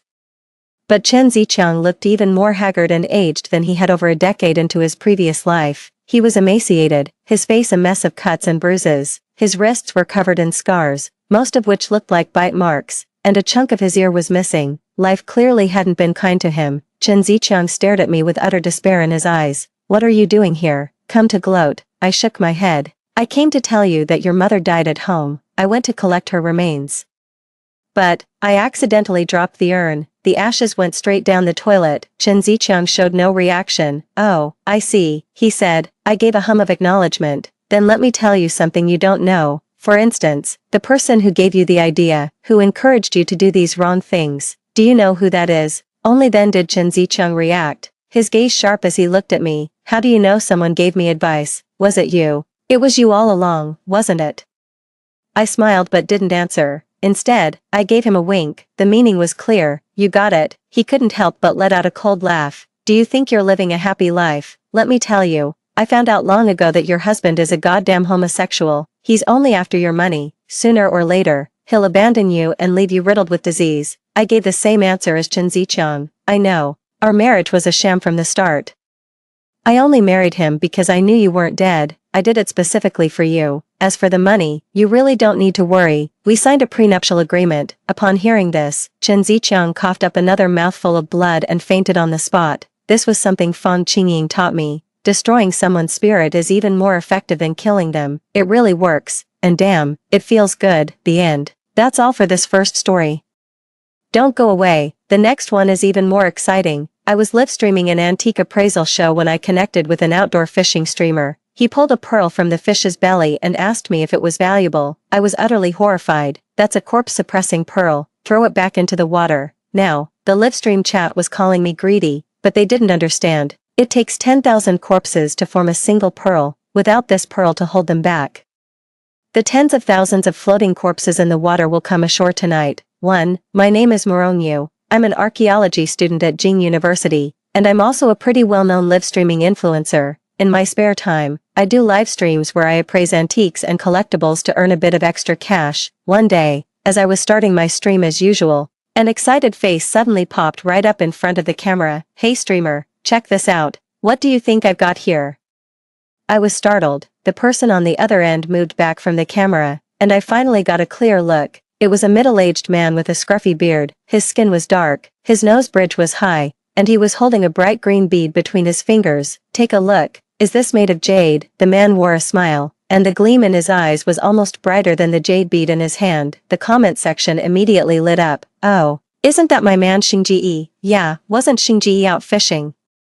What's he doing here on an antique appraisal show? Haha, you guys know Xingji too. I just came from his livestream. He hit the jackpot. He caught a fish with a jade bead in its belly, and the quality looks top-notch. Wow, talk about luck. Turns out the man across from him was Li Dasheng, a well-known outdoor streamer. He's passionate about wild fishing, and every time he's at a fishing spot, he'll analyze factors like weather and water conditions with fellow anglers. Brother Xing's theoretical knowledge is top-notch, but his luck is terrible. Everyone says he goes through all the motions like a pro, only to catch a fish no bigger than a couple of ounces. To date, his most impressive catch was spending 4 hours to reel in 3 tiny minnows. Even when people poke fun at him, he never gets discouraged. He always has a smile on his face, and his livestream consistently draws a large audience. No wonder Brother Xing never caught any fish before. All his good luck was being saved up for this. This bead, it's imperial green ice jade, gotta be worth at least 100 grand. Don't talk nonsense. The one upstairs was talking about as tiny. This one's the size of a pigeon's egg. You could cut it into 2 ring faces. This has to be worth millions, minimum. 2. Watching the chat scroll by, Brother Xing squinted his eyes, scratched his head, and grinned from ear to ear. Haha, no, not at all. As for the specific price, I'll have to ask host Moron to take a look and give me an estimate. Brother Xing placed the jadeite bead in his palm and held it up to the camera. The outdoor sunlight was excellent. The emerald green jadeite bead had an oily sheen on its surface. Upon closer inspection, the interior of the bead contained extremely fine particles. However, its internal structure was remarkably dense, and the base material was very clean. Put a little water in your palm and place the bead in it so I can see. Brother Xing obediently scooped a handful of water into his palm. As soon as the emerald green bead entered the water, it became like transparent jelly, nearly invisible save for that streak of green. I couldn't help but exclaim in admiration. Incredible. The old-timers used to describe glass-grade jadeite just like that. Toss a piece into a basin of clear water and you'd lose sight of it. However, color can affect transparency. The hue in jadeite blocks light. Your piece is a rare, fluorescent emerald green. This isn't just ordinary ice-grade full green, it's approaching glass-grade. It's worth a fortune. Ha ha ha, ha ha ha ha, really? So streamer, how much is this worth? Brother Xing couldn't hold back his roaring laughter. And the viewers watching the live stream were absolutely green with envy. I'm a jade dealer, Brother Xing. I'll take this bead. My final offer is 880,000. Who are you trying to scam with that price? Brother Xing, I'll double it. 1.68 million. That's sincere enough, right? Give me your address. I'll come find you right now. When the jeweler started bidding up the price for the pearls, Brother Xing couldn't wipe the grin off his face. I watched with envy for a moment. But then a sudden sense of unease washed over me. A faint, hair-thin white filament flashed within the heart of the pearl. My eyes widened in shock. Countless, extremely fine white filaments were wriggling within the bead, as if they were alive. A bead of solid green, with moving white threads. A legend flashed through my mind, and my face instantly turned pale. 3. Wait, Brother Xing, where did you catch that fish? Beaming with pride, Brother Xing held the pearl up to the camera to show it off. Hearing my question, he took a few steps back so I could see the whole background. I'm at Fuxian Lake. Why, little Morong, you wanna come try your luck here too? Ha ha ha ha, Fuxian Lake is Yunnan's deepest lake, with an average depth of 90 meters and spots over 150 meters deep. Locally, it has another, more chilling nickname, the Millennium Corpse Repository. The water of Fuxian Lake is exceptionally clear, while it appears shallow at the surface. The terrain at its edges drops off dramatically, and drownings are common among swimmers. While recovering a body, someone discovered an ancient city at the bottom of the lake. Later, a team organized by China Central Television conducted 3 underwater investigations. Although the underwater footage was not made public, they confirmed the discovery of extensive ancient architectural walls beneath the surface. The local folklore is even more bizarre. It's said that a large number of standing corpses are on the lakebed, male bodies leaning forward and female bodies leaning backward, swaying with the underwater currents, which is utterly terrifying. If it were anywhere else, I might have thought I was seeing things. If the bead is in Fuxian Lake, then the legend is almost certainly true. I let out a sigh. Brother Xing, listen to me. This isn't a jadeite bead. It's a living corpse celestial bead. It's an incredibly rare artifact. It takes 10,000 corpses to form one. When bodies are trapped together, one among them absorbs the corpse miasma and resentment from all the others, eventually giving birth to this bead. Only with it here can it absorb and suppress the endless flow of corpse energy. If the pearl is removed for even 12 hours, all those corpses at the bottom of the water will reanimate and come ashore. It'll be a complete disaster. Hurry up and throw the pearl back down, huh?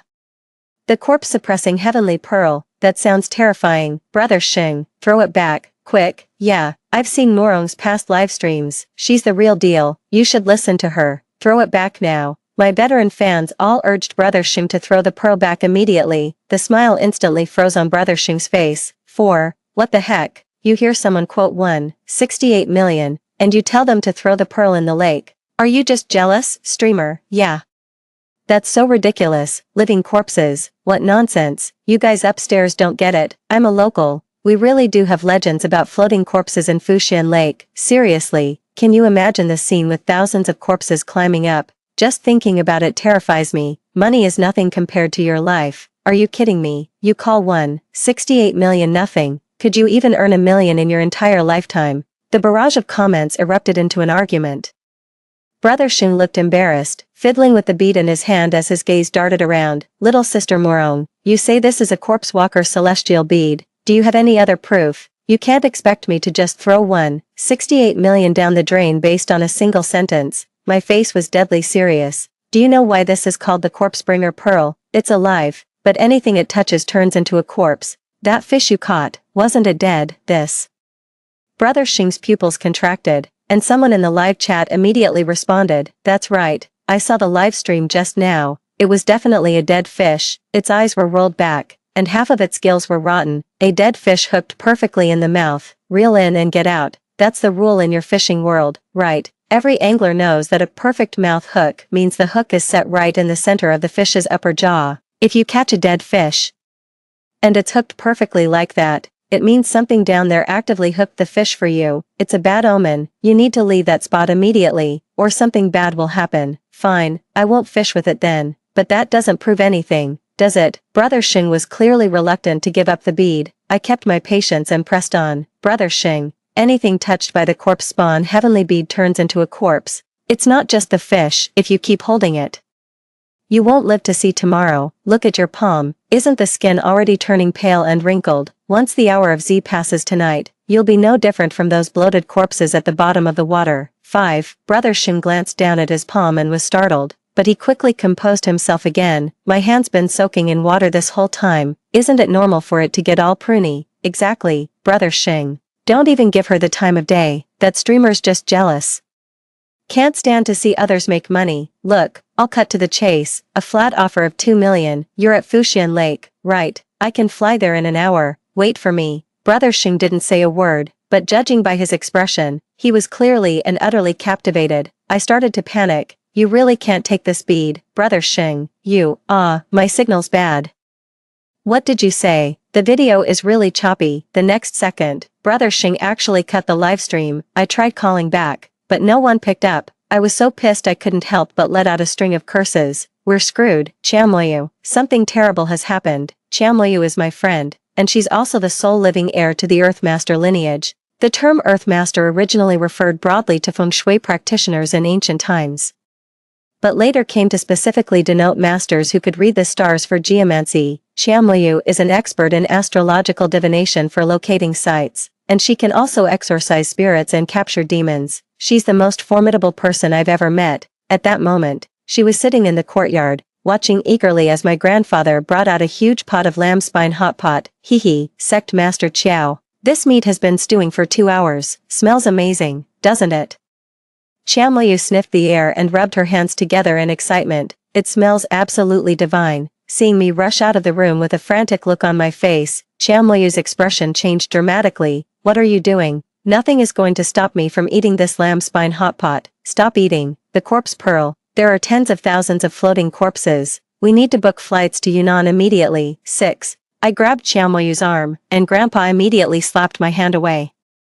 What's the rush, you crazy girl? You're always so frantic and loud. What living corpse heavenly pearl? While explaining what had just happened, I looked down and opened my phone to book a flight. The next available plane was in an hour and a half. If we hurried, we could just make it. I was just buying the tickets when Grandpa suddenly burst out laughing. Ghost's living corpse heavenly pearl. Ha ha ha ha. That was all made up by your great-grandfather to fool people.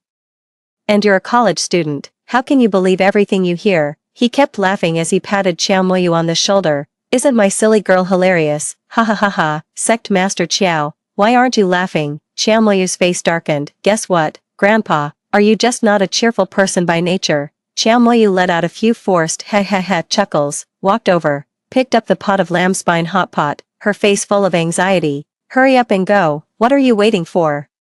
Jiang Haoyan is parking in the lot right now. Move quickly and grab your IDs. Qianluyu didn't mind the heat, clutching the basin-sized porcelain plate with both hands as she sprinted. Not a single drop of the brimming broth spilled. Grandpa was full of praise. TSK, look at them. That's real skill right there. I told you to practice the 8-section brocade. Have you done it? First, you need to build up your vital energy and get a solid foundation. Then you can learn more, Grandpa.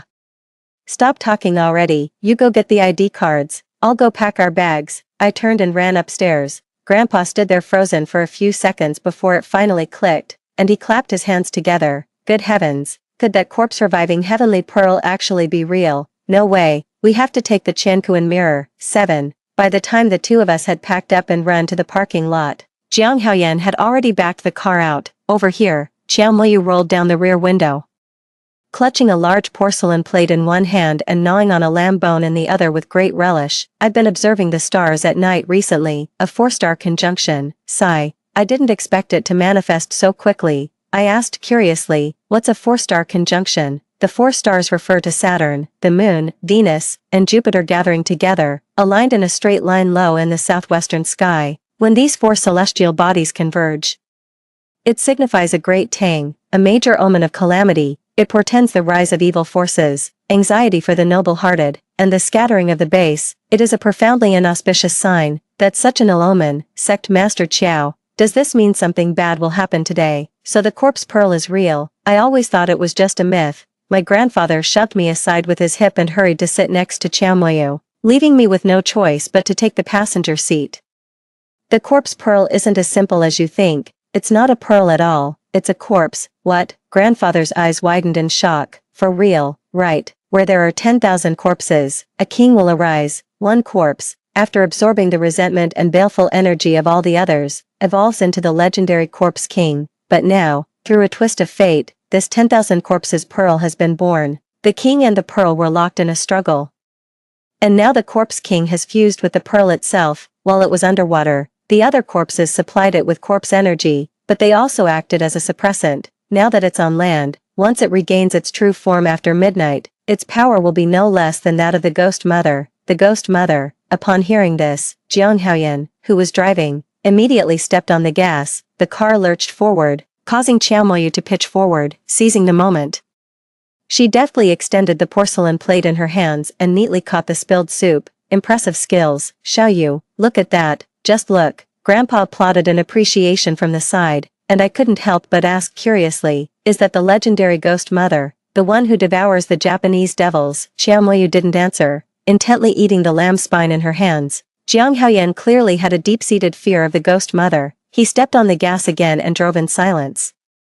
speeding the car up. Ah, the old man sighed, reached into the porcelain dish, and picked up a piece of lamb spine to gnaw on. Ah, that's the taste, Master Chiao. No wonder you couldn't bear to leave this big pot behind on your journey. Only someone with your discerning palate would find lamb spine this delicious. With that single remark, he had flattered them both. Stroking his beard, the old man looked immensely pleased with himself. 8. Fushan Lake is the third largest lake in Yunnan.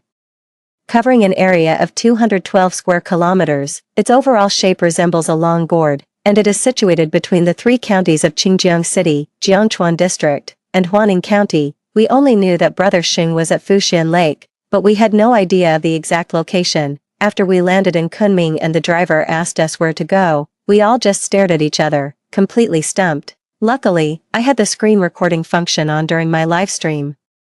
I opened my phone and scrolled to the last screenshot. In the picture, Brother Xing is grinning from ear to ear, with a blurry mountain landscape behind him. It looks like there are a few white leaves resting on his forehead. My finger slipped, and I zoomed in on the photo.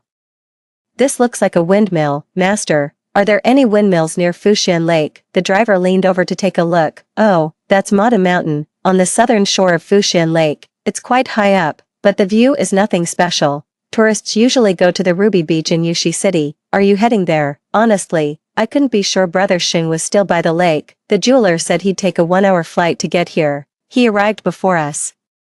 And the two of them might have been in contact privately and already changed the meeting spot, but Chamliu insisted I go to the lakeside. You don't understand the corpse pearl. Chamliu pointed a finger up at the glaring sun overhead. Right now, the yang energy is at its peak. That pearl still relies on the corpse energy from the riverbed and can't stray too far from the water's edge. Even if he wants to make the trade, he'll have to wait until Yu hour, when the sun is about to set. Yu hour is from 5 to 7 p.m. I checked my phone. It was exactly 3:15, so we had about 2 hours left. Chamliu told my grandfather and me to head to the lakeside first to find someone, while she went into the city to gather a whole bunch of ritual tools. Remember, you absolutely must find Brother Xing before 5 o'clock, secure the pearl, and wait for me to arrive. The safety and peaceful lives of the people of Yunnan are in your hands. Chamliu patted my grandfather on the shoulder, and his face immediately lit up with a healthy glow. Don't worry, sect leader Chiao, you can count on me. 9. We took a taxi to the area near Mata Mountain and began searching for the person along the lakeshore. The weather was beautiful today. Under a cloudless, azure sky, the lake perfectly mirrored the heavens, creating a breathtaking scene where water and sky merged into one. Fushan Lake has always been a famous tourist destination. The lakeshore was bustling with visitors. Every few steps, you'd see someone taking photos or having a picnic on a blanket. My eyes wide open, my grandfather and I scanned the crowd intently as we walked, searching for nearly half an hour. It was almost 4:30 p.m., and the lakeside was even more crowded, but there was still no sign of Brother Xing. I rubbed my tired, aching eyes, feeling a growing sense of urgency. Grandpa, maybe we should split up and search. Before I could finish, I saw Grandpa suck in a sharp breath, his face instantly turning deathly pale. Run, you crazy girl, run. Before I could even process it, Grandpa had already taken off, sprinting forward as fast as his legs could carry him. I was shocked and instinctively started running after him. Has the corpse pearl transformed? You there, in front, stop. A sharp shout came from behind us. Grandpa shuddered and ran even faster.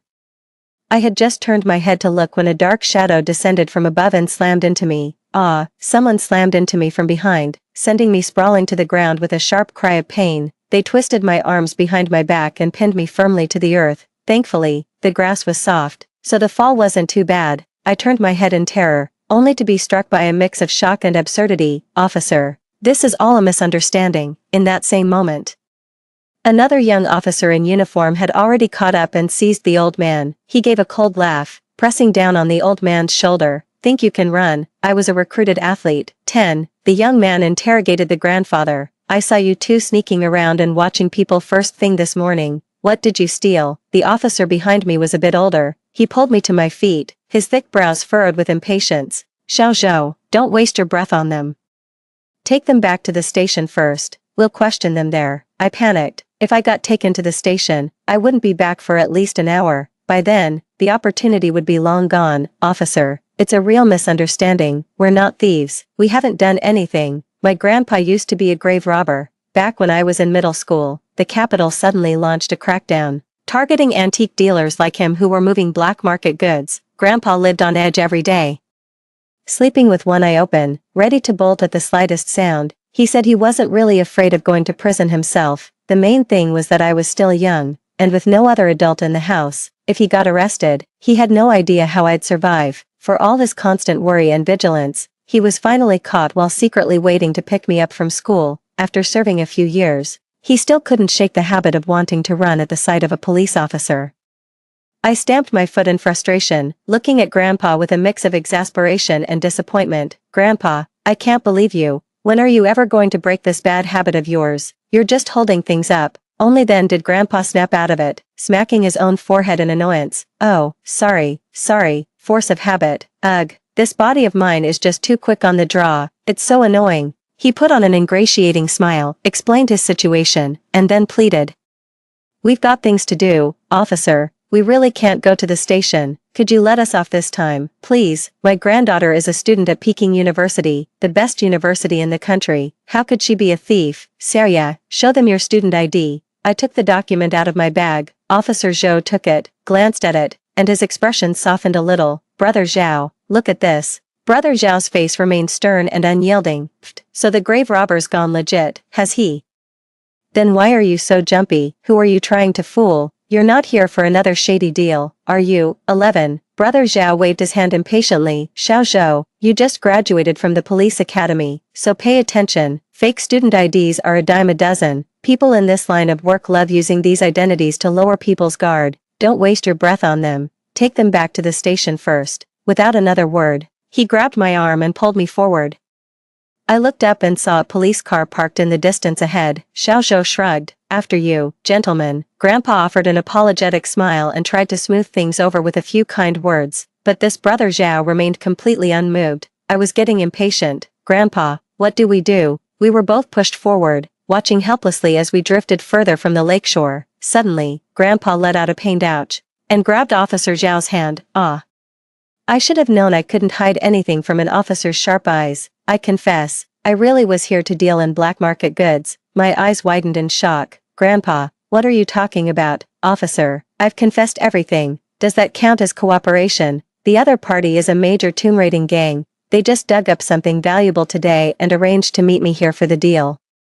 If I take you to him, will that count as cooperation? Brother Zhao finally cracked a smile, the crow's feet at the corners of his eyes smoothing out. You old fox, you're finally catching on. Grandpa gave me a wink. His name is Brother Xing. He was wearing a white t-shirt and a baseball cap, pretending to be fishing by the lake. It dawned on me, experience really does count. Grandpa's wisdom in life far surpasses my own. I quickly nodded in agreement. Yes, that's him, Grandpa.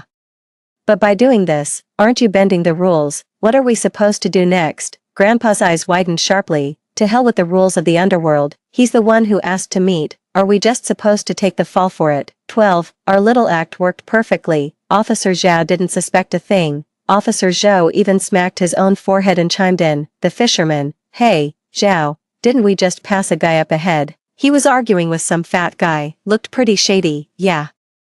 I think I remember someone like that. Officer Zhao pondered for a moment, then pulled a pair of handcuffs from his pocket, secured Grandpa to a nearby bench, and gave me my instructions. Morongyu, right, Xiao Zhou, take off your uniform jacket and escort her to the rendezvous point. After saying that, he also took off his own jacket and draped it over Grandpa's hands, preparing to blend in as a passerby and follow behind us. I was a little worried about Grandpa. But then it occurred to me that if we went and subdued Brother Xing right away, and then waited for Qiao Moyu to come deal with that bead, Grandpa should be fine staying here. Xiao Zhou led me forward. I glanced back anxiously at Grandpa, only to see him sitting on a chair with perfect composure, one leg crossed over the other. A police uniform was draped over his arm, and he was waving to passers-by. Hey there, chubby, come have a seat. Let's chat for a bit. The man across the way hurriedly waved his hand in refusal. No, officer, you're busy. Haha, no worries. I'm just glad to see you all settled and doing well. Officer Zhou from next door couldn't help but chuckle. Your grandpa's quite a character. I breathed a sigh of relief too. That's just how Grandpa is. He never lets himself be unhappy, no matter where he goes. We walked a few hundred meters along the lakeshore as the sun gradually set. A fiery sunset blazed across half the sky, Everyone was holding up their phones to take pictures, marveling at the stunning beauty of Fushan Lake. So many people. Xiaozhou nodded. It's the weekend, and a sunset like this is rare. Once everyone posts it on their social media, even more people will show up soon. I'm deeply worried. If this gets resolved smoothly, that's one thing. But if it doesn't, the more people there are, the greater the casualties will be. 13. Take a look. Is that him up ahead? Officer Zhou stopped and, with a conspiratorial air, pulled me to hide behind the crowd. I looked up, and the middle-aged man by the lakeside, his hat pulled low, was none other than Brother Xing. Holy crap, this is just weird. What the hell is going on? Brother Xing was frantic, sweat beading on his forehead. He wiped his face and bent down to pick up the beads scattered on the floor. Standing opposite him was a short, stout young man with a vibrant green jade Buddha pendant hanging from his neck. Likely the jeweler here for the deal. I get it now. Are you telling me you never had any intention of doing business with me in the first place? Are you stalling for time? Did you line up another buyer? The jeweler crossed his arms, glaring furiously at Xing. Xing began to explain in a panic. Mr. Wang, what are you talking about? You saw it yourself. I had just handed you the pearl, and it slipped right to the ground. For the past 10 minutes, it's been vanishing from my pocket one moment and falling into the grass the next, as if it had legs and could fly. I'm telling you, it's downright spooky. At the mention of ghosts, Brother Xing's eyes widened, and he swallowed hard in fear. Ghosts? Ahem, you think this pearl is really cursed? Maybe I should just toss it back. What good is money if I'm not alive to spend it? Brother Xing finally picked up the pearl and made as if to throw it into the lake, but Boss Wang quickly grabbed his arm. Hey, don't do that. I was just kidding. Haha. Brother Xing also grinned smugly, feigning a gesture with his arm before tightly clutching the bead in his hand. The two of them huddled together and resumed their hushed conversation. That's him, damn it. I can't believe he went behind our backs and arranged a meeting with another buyer, Officer Zhou. We've caught him red-handed. We can't let him get away. Alright, you stay right here and don't move. Officer Zhou circled around to the front and signaled to Officer Chen in the distance. The two officers then moved in, one from the front and one from behind, to close in on Xingji. 14. Xingji was easily subdued by the two men, but he struggled desperately. Who the hell are you guys? Robbing me in broad daylight. Someone call the police. Help, I'm being robbed. I am the police.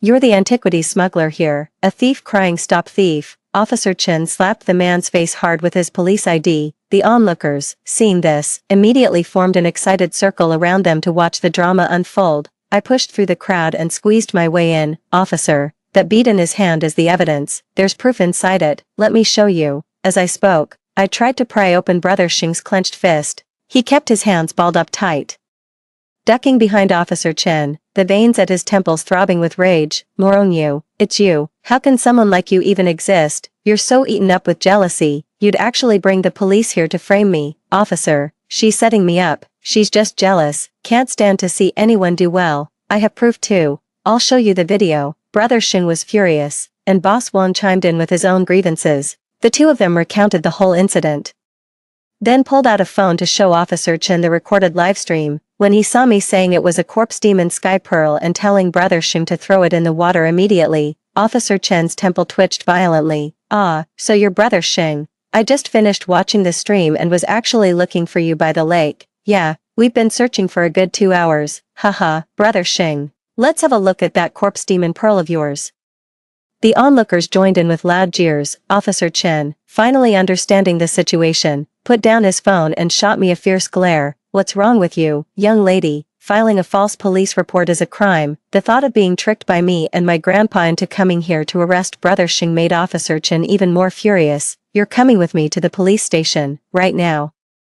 I can't go. There's no time. The body is about to wash ashore. Sweat pouring down my face in panic, I ducked under Officer Chen's reaching hand and threw myself at Xingji. I knocked him to the ground, but his fist remained clenched tightly around the bead. Without a second thought, I lowered my head and sank my teeth viciously into Xingji's wrist. Ah! Brother Xing let out a sharp cry and instinctively released his grip, sending the emerald green bead tumbling to the ground. Just as I was about to snatch it up, a blur flashed before my eyes. Officer Zhou had already scooped the bead into his hand. Give me the bead. I lunged onto Officer Zhou's back, but he seized my wrist with one hand and, in one fluid motion, executed a perfect shoulder throw, slamming me hard onto the grass. 15. The onlookers erupted in uproarious laughter, with some even holding up their phones to livestream the scene. Ha ha ha, that's instant karma for the green-eyed monster. Moronu is seriously unhinged. She dares to snatch someone's stuff right in front of the police. Some people are just like that. If they can't have something, they'd rather see it destroyed. It's absolutely insane. The sound of everyone's overlapping chatter drifted into my ears. I lay on the ground, one hand clutching my side, my head spinning and my forehead slick with cold sweat. Time was running out. I couldn't afford to waste another second, struggling to my feet.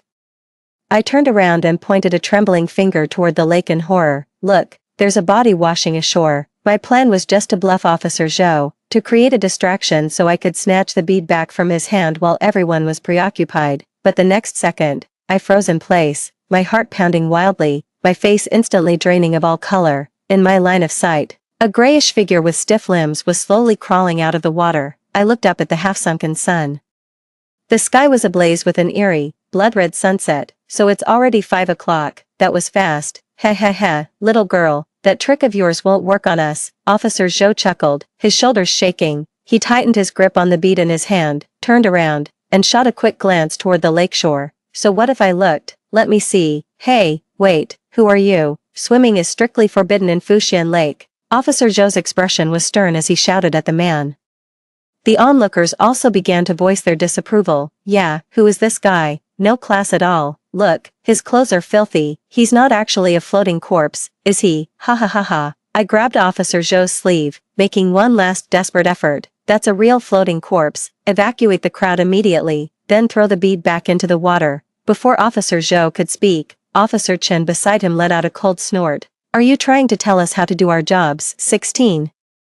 The floating corpse drew nearer, its head bowed, clad in strange, antiquated garments. Its skin seemed coated in a greasy film, merging with the fabric of its clothes, from which a viscous fluid dripped steadily. A jolt of shock ran through me. This was an adipocere corpse. An adipocere corpse, also known as a grave wax formation, occurs when a body decomposes in a specific environment, typically waterlogged or in moisture-rich soil. The body's fat converts into a soap-like, waxy substance that seeps out. These corpses do not decay in the usual way. They are encased in a layer of creamy white, waxy material, giving them an appearance, at first glance, not unlike a plaster sculpture. Hey man, someone just called you a floating corpse. Haha, how do you feel about being mistaken for a dead body? The young man who had been live-streaming me on his phone chuckled and stepped closer. Holding his fist up like a microphone, the wax corpse slowly raised its head. I gasped.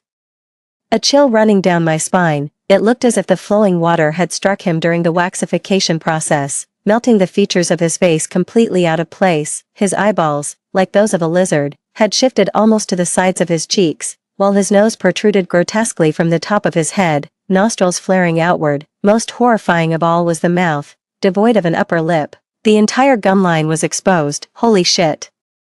The young man let out a shout and leaped backward on the spot, but it was too late. The wax corpse lunged forward and sank its teeth into his neck. Oh no, a monster. Help, somebody help. The crowd instantly descended into chaos. People screamed and scattered in all directions. Several young children were knocked down in the crush, crying out in distress. Quick, give me the pearl. I lunged towards Officer Zhou to snatch the corpse-reviving pearl. This time, he didn't resist. He just stood there, mouth slightly agape, letting me take the orb. Officer Chen snapped back to his senses and rushed forward, trying to pull the waxy corpse off the person, but the moment he reached out, the corpse was too slippery to get a grip on. The young man pinned to the ground had his carotid artery torn open, blood sprayed out as his limbs thrashed and convulsed wildly. 17, get him in the water, now, I yelled frantically, waving my arms. Officer Chen gritted his teeth and delivered a heavy kick to the wax corpse's shoulder, sending it sprawling to the ground. The wax corpse struggled back to its feet, lunging forward once more. That's when Officer Zhou joined the fray, bracing one hand on Officer Chen's shoulder. He launched himself into a sweeping aerial kick, sending the creature flying with tremendous force. The wax corpse splashed back into the water with a loud plop, sending spray flying everywhere. Nice shot.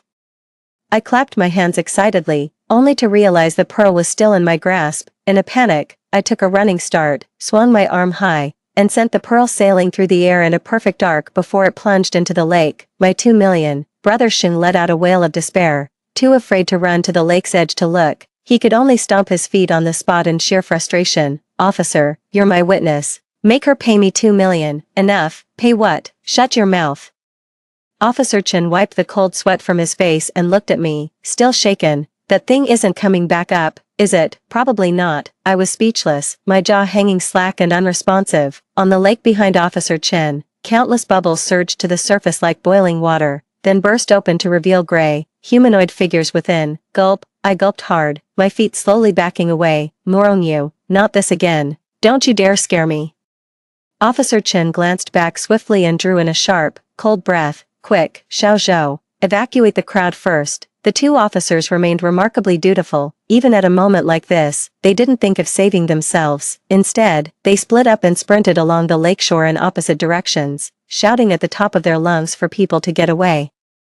However, the wax corpse attacks were confined to our section of the shore. Fuxian Lake has a very long coastline, so people in other areas had no idea what was happening. They continued their leisurely activities, some even curiously approaching the water's edge to get a look at the gray figures. Officer Chen and his partner had removed their police uniforms and were in plain clothes, so many people didn't take their warnings seriously.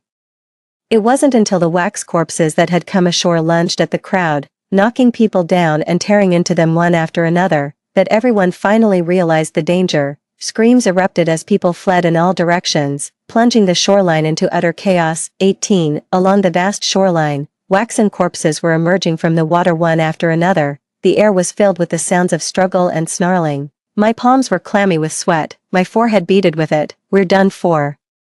Grandpa, what are we supposed to do? Wait, Grandpa, my heart felt like it was seized by a giant hand, skipping a beat as a wave of sheer terror washed over me. Grandpa was still handcuffed to the chair, completely unable to evade the wax corpse's attack. I turned and stumbled toward the bench, my legs so weak they could barely carry me. As I neared the bench, I saw Grandpa from a distance, one hand braced on it, hopping back and forth over it like a game of leapfrog while a wax corpse circled him.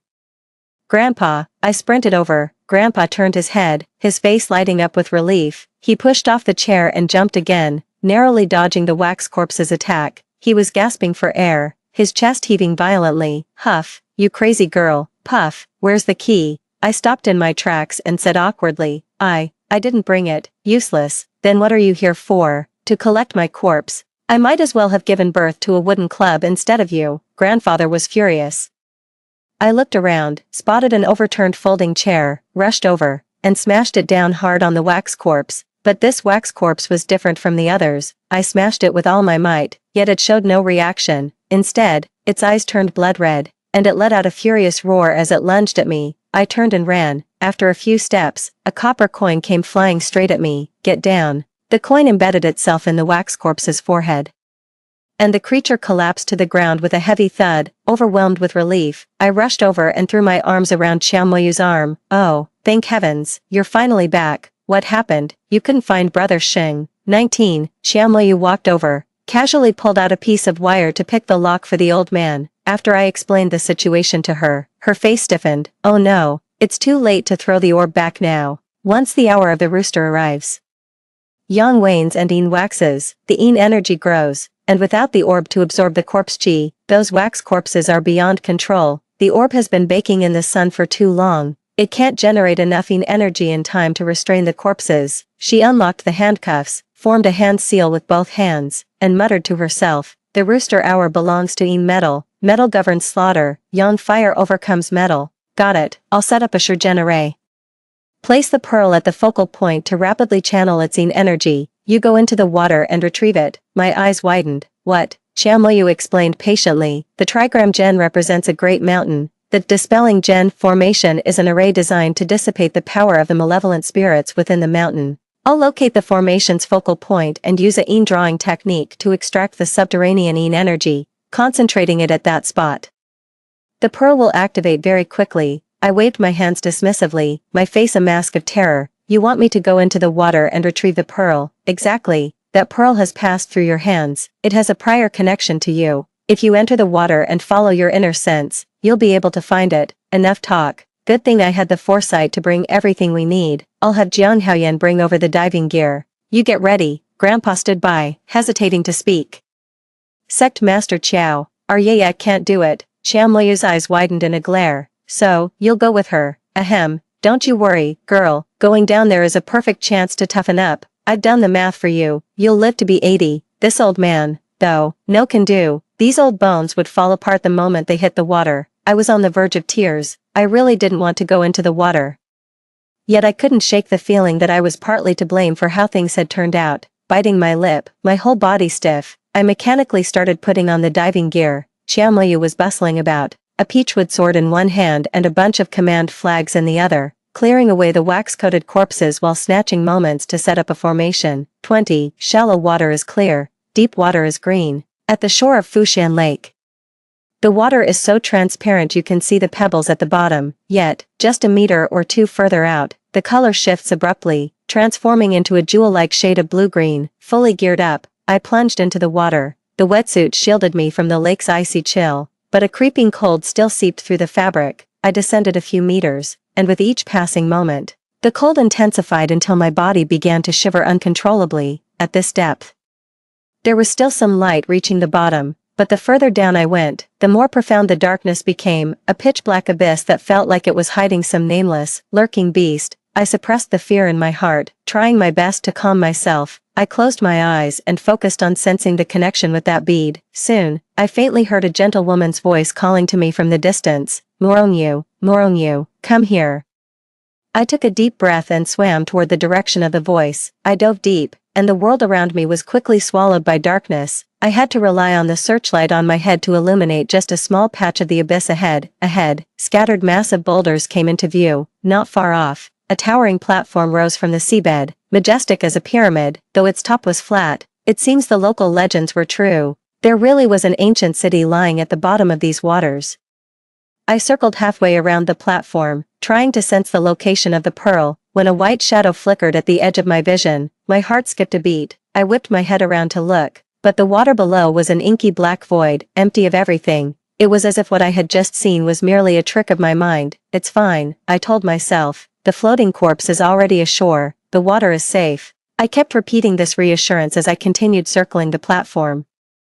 Soon enough, I spotted an opening. Peering inside, I saw a narrow passageway leading into the platform's interior. My experience in that ancient tomb on the grassland left me with a deep-seated dread of these cramped, confined spaces. Every instinct screamed at me not to go in, but the pearl was in there. Come on, Lu Xiaokue, you can do this. Gritting my teeth, I pushed off with my legs and wriggled inside. Just as most of my body was through, a sudden, powerful force yanked at me from behind. It felt like someone had grabbed my ankle. Panic-stricken, I thrashed about instinctively, flailing my arms and kicking my legs. As I kicked, I glanced back. That's when I saw it. A thick tangle of water weeds at the cave entrance had snared my foot. 21. I breathed a sigh of relief, turned around to untangle the seaweed, and continued swimming inward. Not far into the passage, the space suddenly opened up. The interior of the platform was hollow, and the pearl lay quietly on the ground, emitting a faint, ethereal glow under the beam of the searchlight. I hadn't expected things to go so smoothly. I dove down and picked up the pearl. At that very moment, a ghastly pale hand shot out from the darkness and clamped down forcefully on the back of my own hand. I looked up and was scared out of my wits. Facing me was a female wax corpse. Her features were perfectly preserved, with pitch-black eyes fixed intently on me, and a sinister smile curling at the corners of her mouth. I threw a punch straight at her face, then snatched up the bead and paddled forward for dear life. Just as I rushed into the passageway, I collided head-on with another ghastly pale face, its mouth and nose twisted, its eyes clustered in the center. Shit, I let out a terrified scream, a huge bubble bursting from my mouth. I had no choice but to turn back and face the female wax corpse. At least she was better looking and less terrifying. Fortunately, the wax corpse's movements were stiff, and it was even slower in the water than on land. Even with my poor stamina, I wasn't at a disadvantage. I could barely handle one of them, but when the second one came at me, I was immediately overwhelmed. As the other wax corpse lunged, I kicked out hard, using the momentum to push myself in the opposite direction and scramble into the passageway. I paddled frantically, my arms churning like windmills.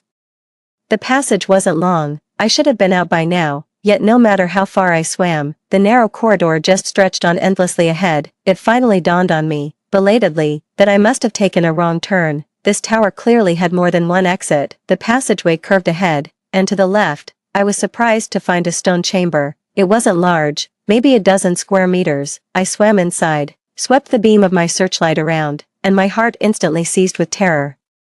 7 or 8 waxen corpses stood upright in the stone chamber, suspended in the water and swaying gently with the current. This is it. With so many of them, I'm afraid my life ends here. A wave of immense terror washed over me, my limbs went numb, and my eyes grew moist. I stood frozen in place for several minutes. To my surprise, the wax corpses did not attack. Only then did I muster a bit of strength and, driven by curiosity, cautiously moved closer to examine them.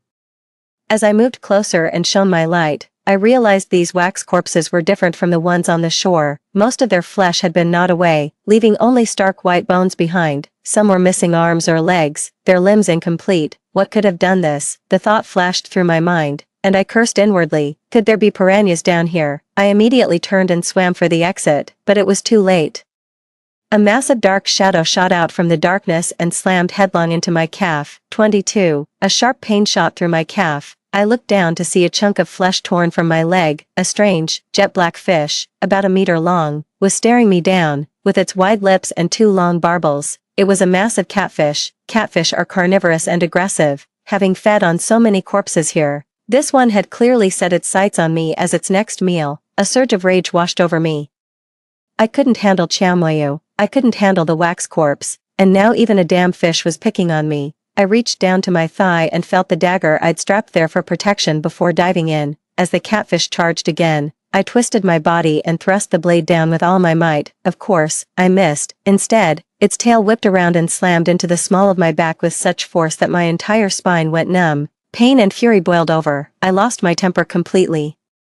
Charging back in a blind rage, I swung and stabbed wildly with the dagger. I must have hit something, because blood rapidly began to cloud the water around me. My mind was a mess. I was just acting on pure, frantic instinct. By the time I calmed down and looked again, the fish was long gone. I made a full circuit of the stone chamber and discovered that the wall at the very back also had a hole in it. Going back the way I came meant another fight with those two wax corpses. It was better to go in here and see if there was another way out. Without another thought, I squeezed into the hole and swam forward for a stretch. Fortunately, my gamble paid off. I emerged from the stone platform. Unfortunately, a huge school of silver carp loomed before me, some lazily swaying in the water, others half buried in the muddy bottom. It felt like I'd stumbled right into their lair. We both froze for a second. Then, several carp darted toward me. Fighting was the last thing on my mind. I swam for the lake's surface with everything I had. My back thudded with heavy impacts as the shimmering light of the surface drew closer and closer. Finally, I burst out of the water, tore off my mask, and gasped for air. Grandpa, help, a fish is biting me. You're useless. It's just a few fish. Oh my God, Master Chow, help, there's a shark in the lake. You look like a shark to me. Xiaomoyu rolled her eyes and casually tossed a few talismans onto the lake's surface. With a deafening boom, a series of lightning flashes erupted, leaving half my body numb. 23. I mustered every last ounce of strength to swim back to shore. Collapsing onto the bank and gasping for air, Xiaomoyu took the bead from my hand, wrapped it in a talisman, and placed it beneath a large tree up ahead. She chanted a long incantation, and almost immediately, a chill wind began to howl, causing the temperature to plummet several degrees. The wax corpses ceased their attacks, freezing in place as countless white threads emerged from their bodies, connecting them to the celestial pearl. Slowly, one by one, all the wax corpses turned around, walked to the lake's edge, and began plunging into the water with a series of loud splashes, like dumplings being dropped into a pot. The people on the shore all stopped what they were doing, staring in stunned disbelief at the scene. Holy shit, this master is incredible. I thought Morongyu was a fraud, but she actually knows her stuff. Right, what's wrong with that brother Xing? He just wouldn't listen. Look at the mess now. So many people are dead. Brother Xing was also bitten by the wax corpse. He lay on the ground, his face deathly pale, clinging to life by a thread. Xiaomoyu retrieved the bead and let out a sigh of relief. Everyone, call 120 for an ambulance, quickly. They're just suffering from corpse poison. They can still be saved. However, the young man from the beginning couldn't be saved. He had his artery bitten through and bled out. After we finished cleaning up the scene, everyone thanked us profusely and even wanted to present us with commendation banners. This time, with the wax corpses coming ashore, too many people witnessed it. Videos were everywhere online. There was simply no way to keep it under wraps. Xiaomoyu's expression turned grave. The corpse pearl wouldn't just wash ashore for no reason. Something must be wrong at the ghost gate. Are you going to Chongqing? Xiaomoyu shook her head and pointed into the distance. The true gate of the underworld lies at Mount Tai. End of chapter. That's all for today's story. If you enjoyed this video, please give it a like and subscribe. If you have any suggestions, feel free to leave a comment below. See you in the next video.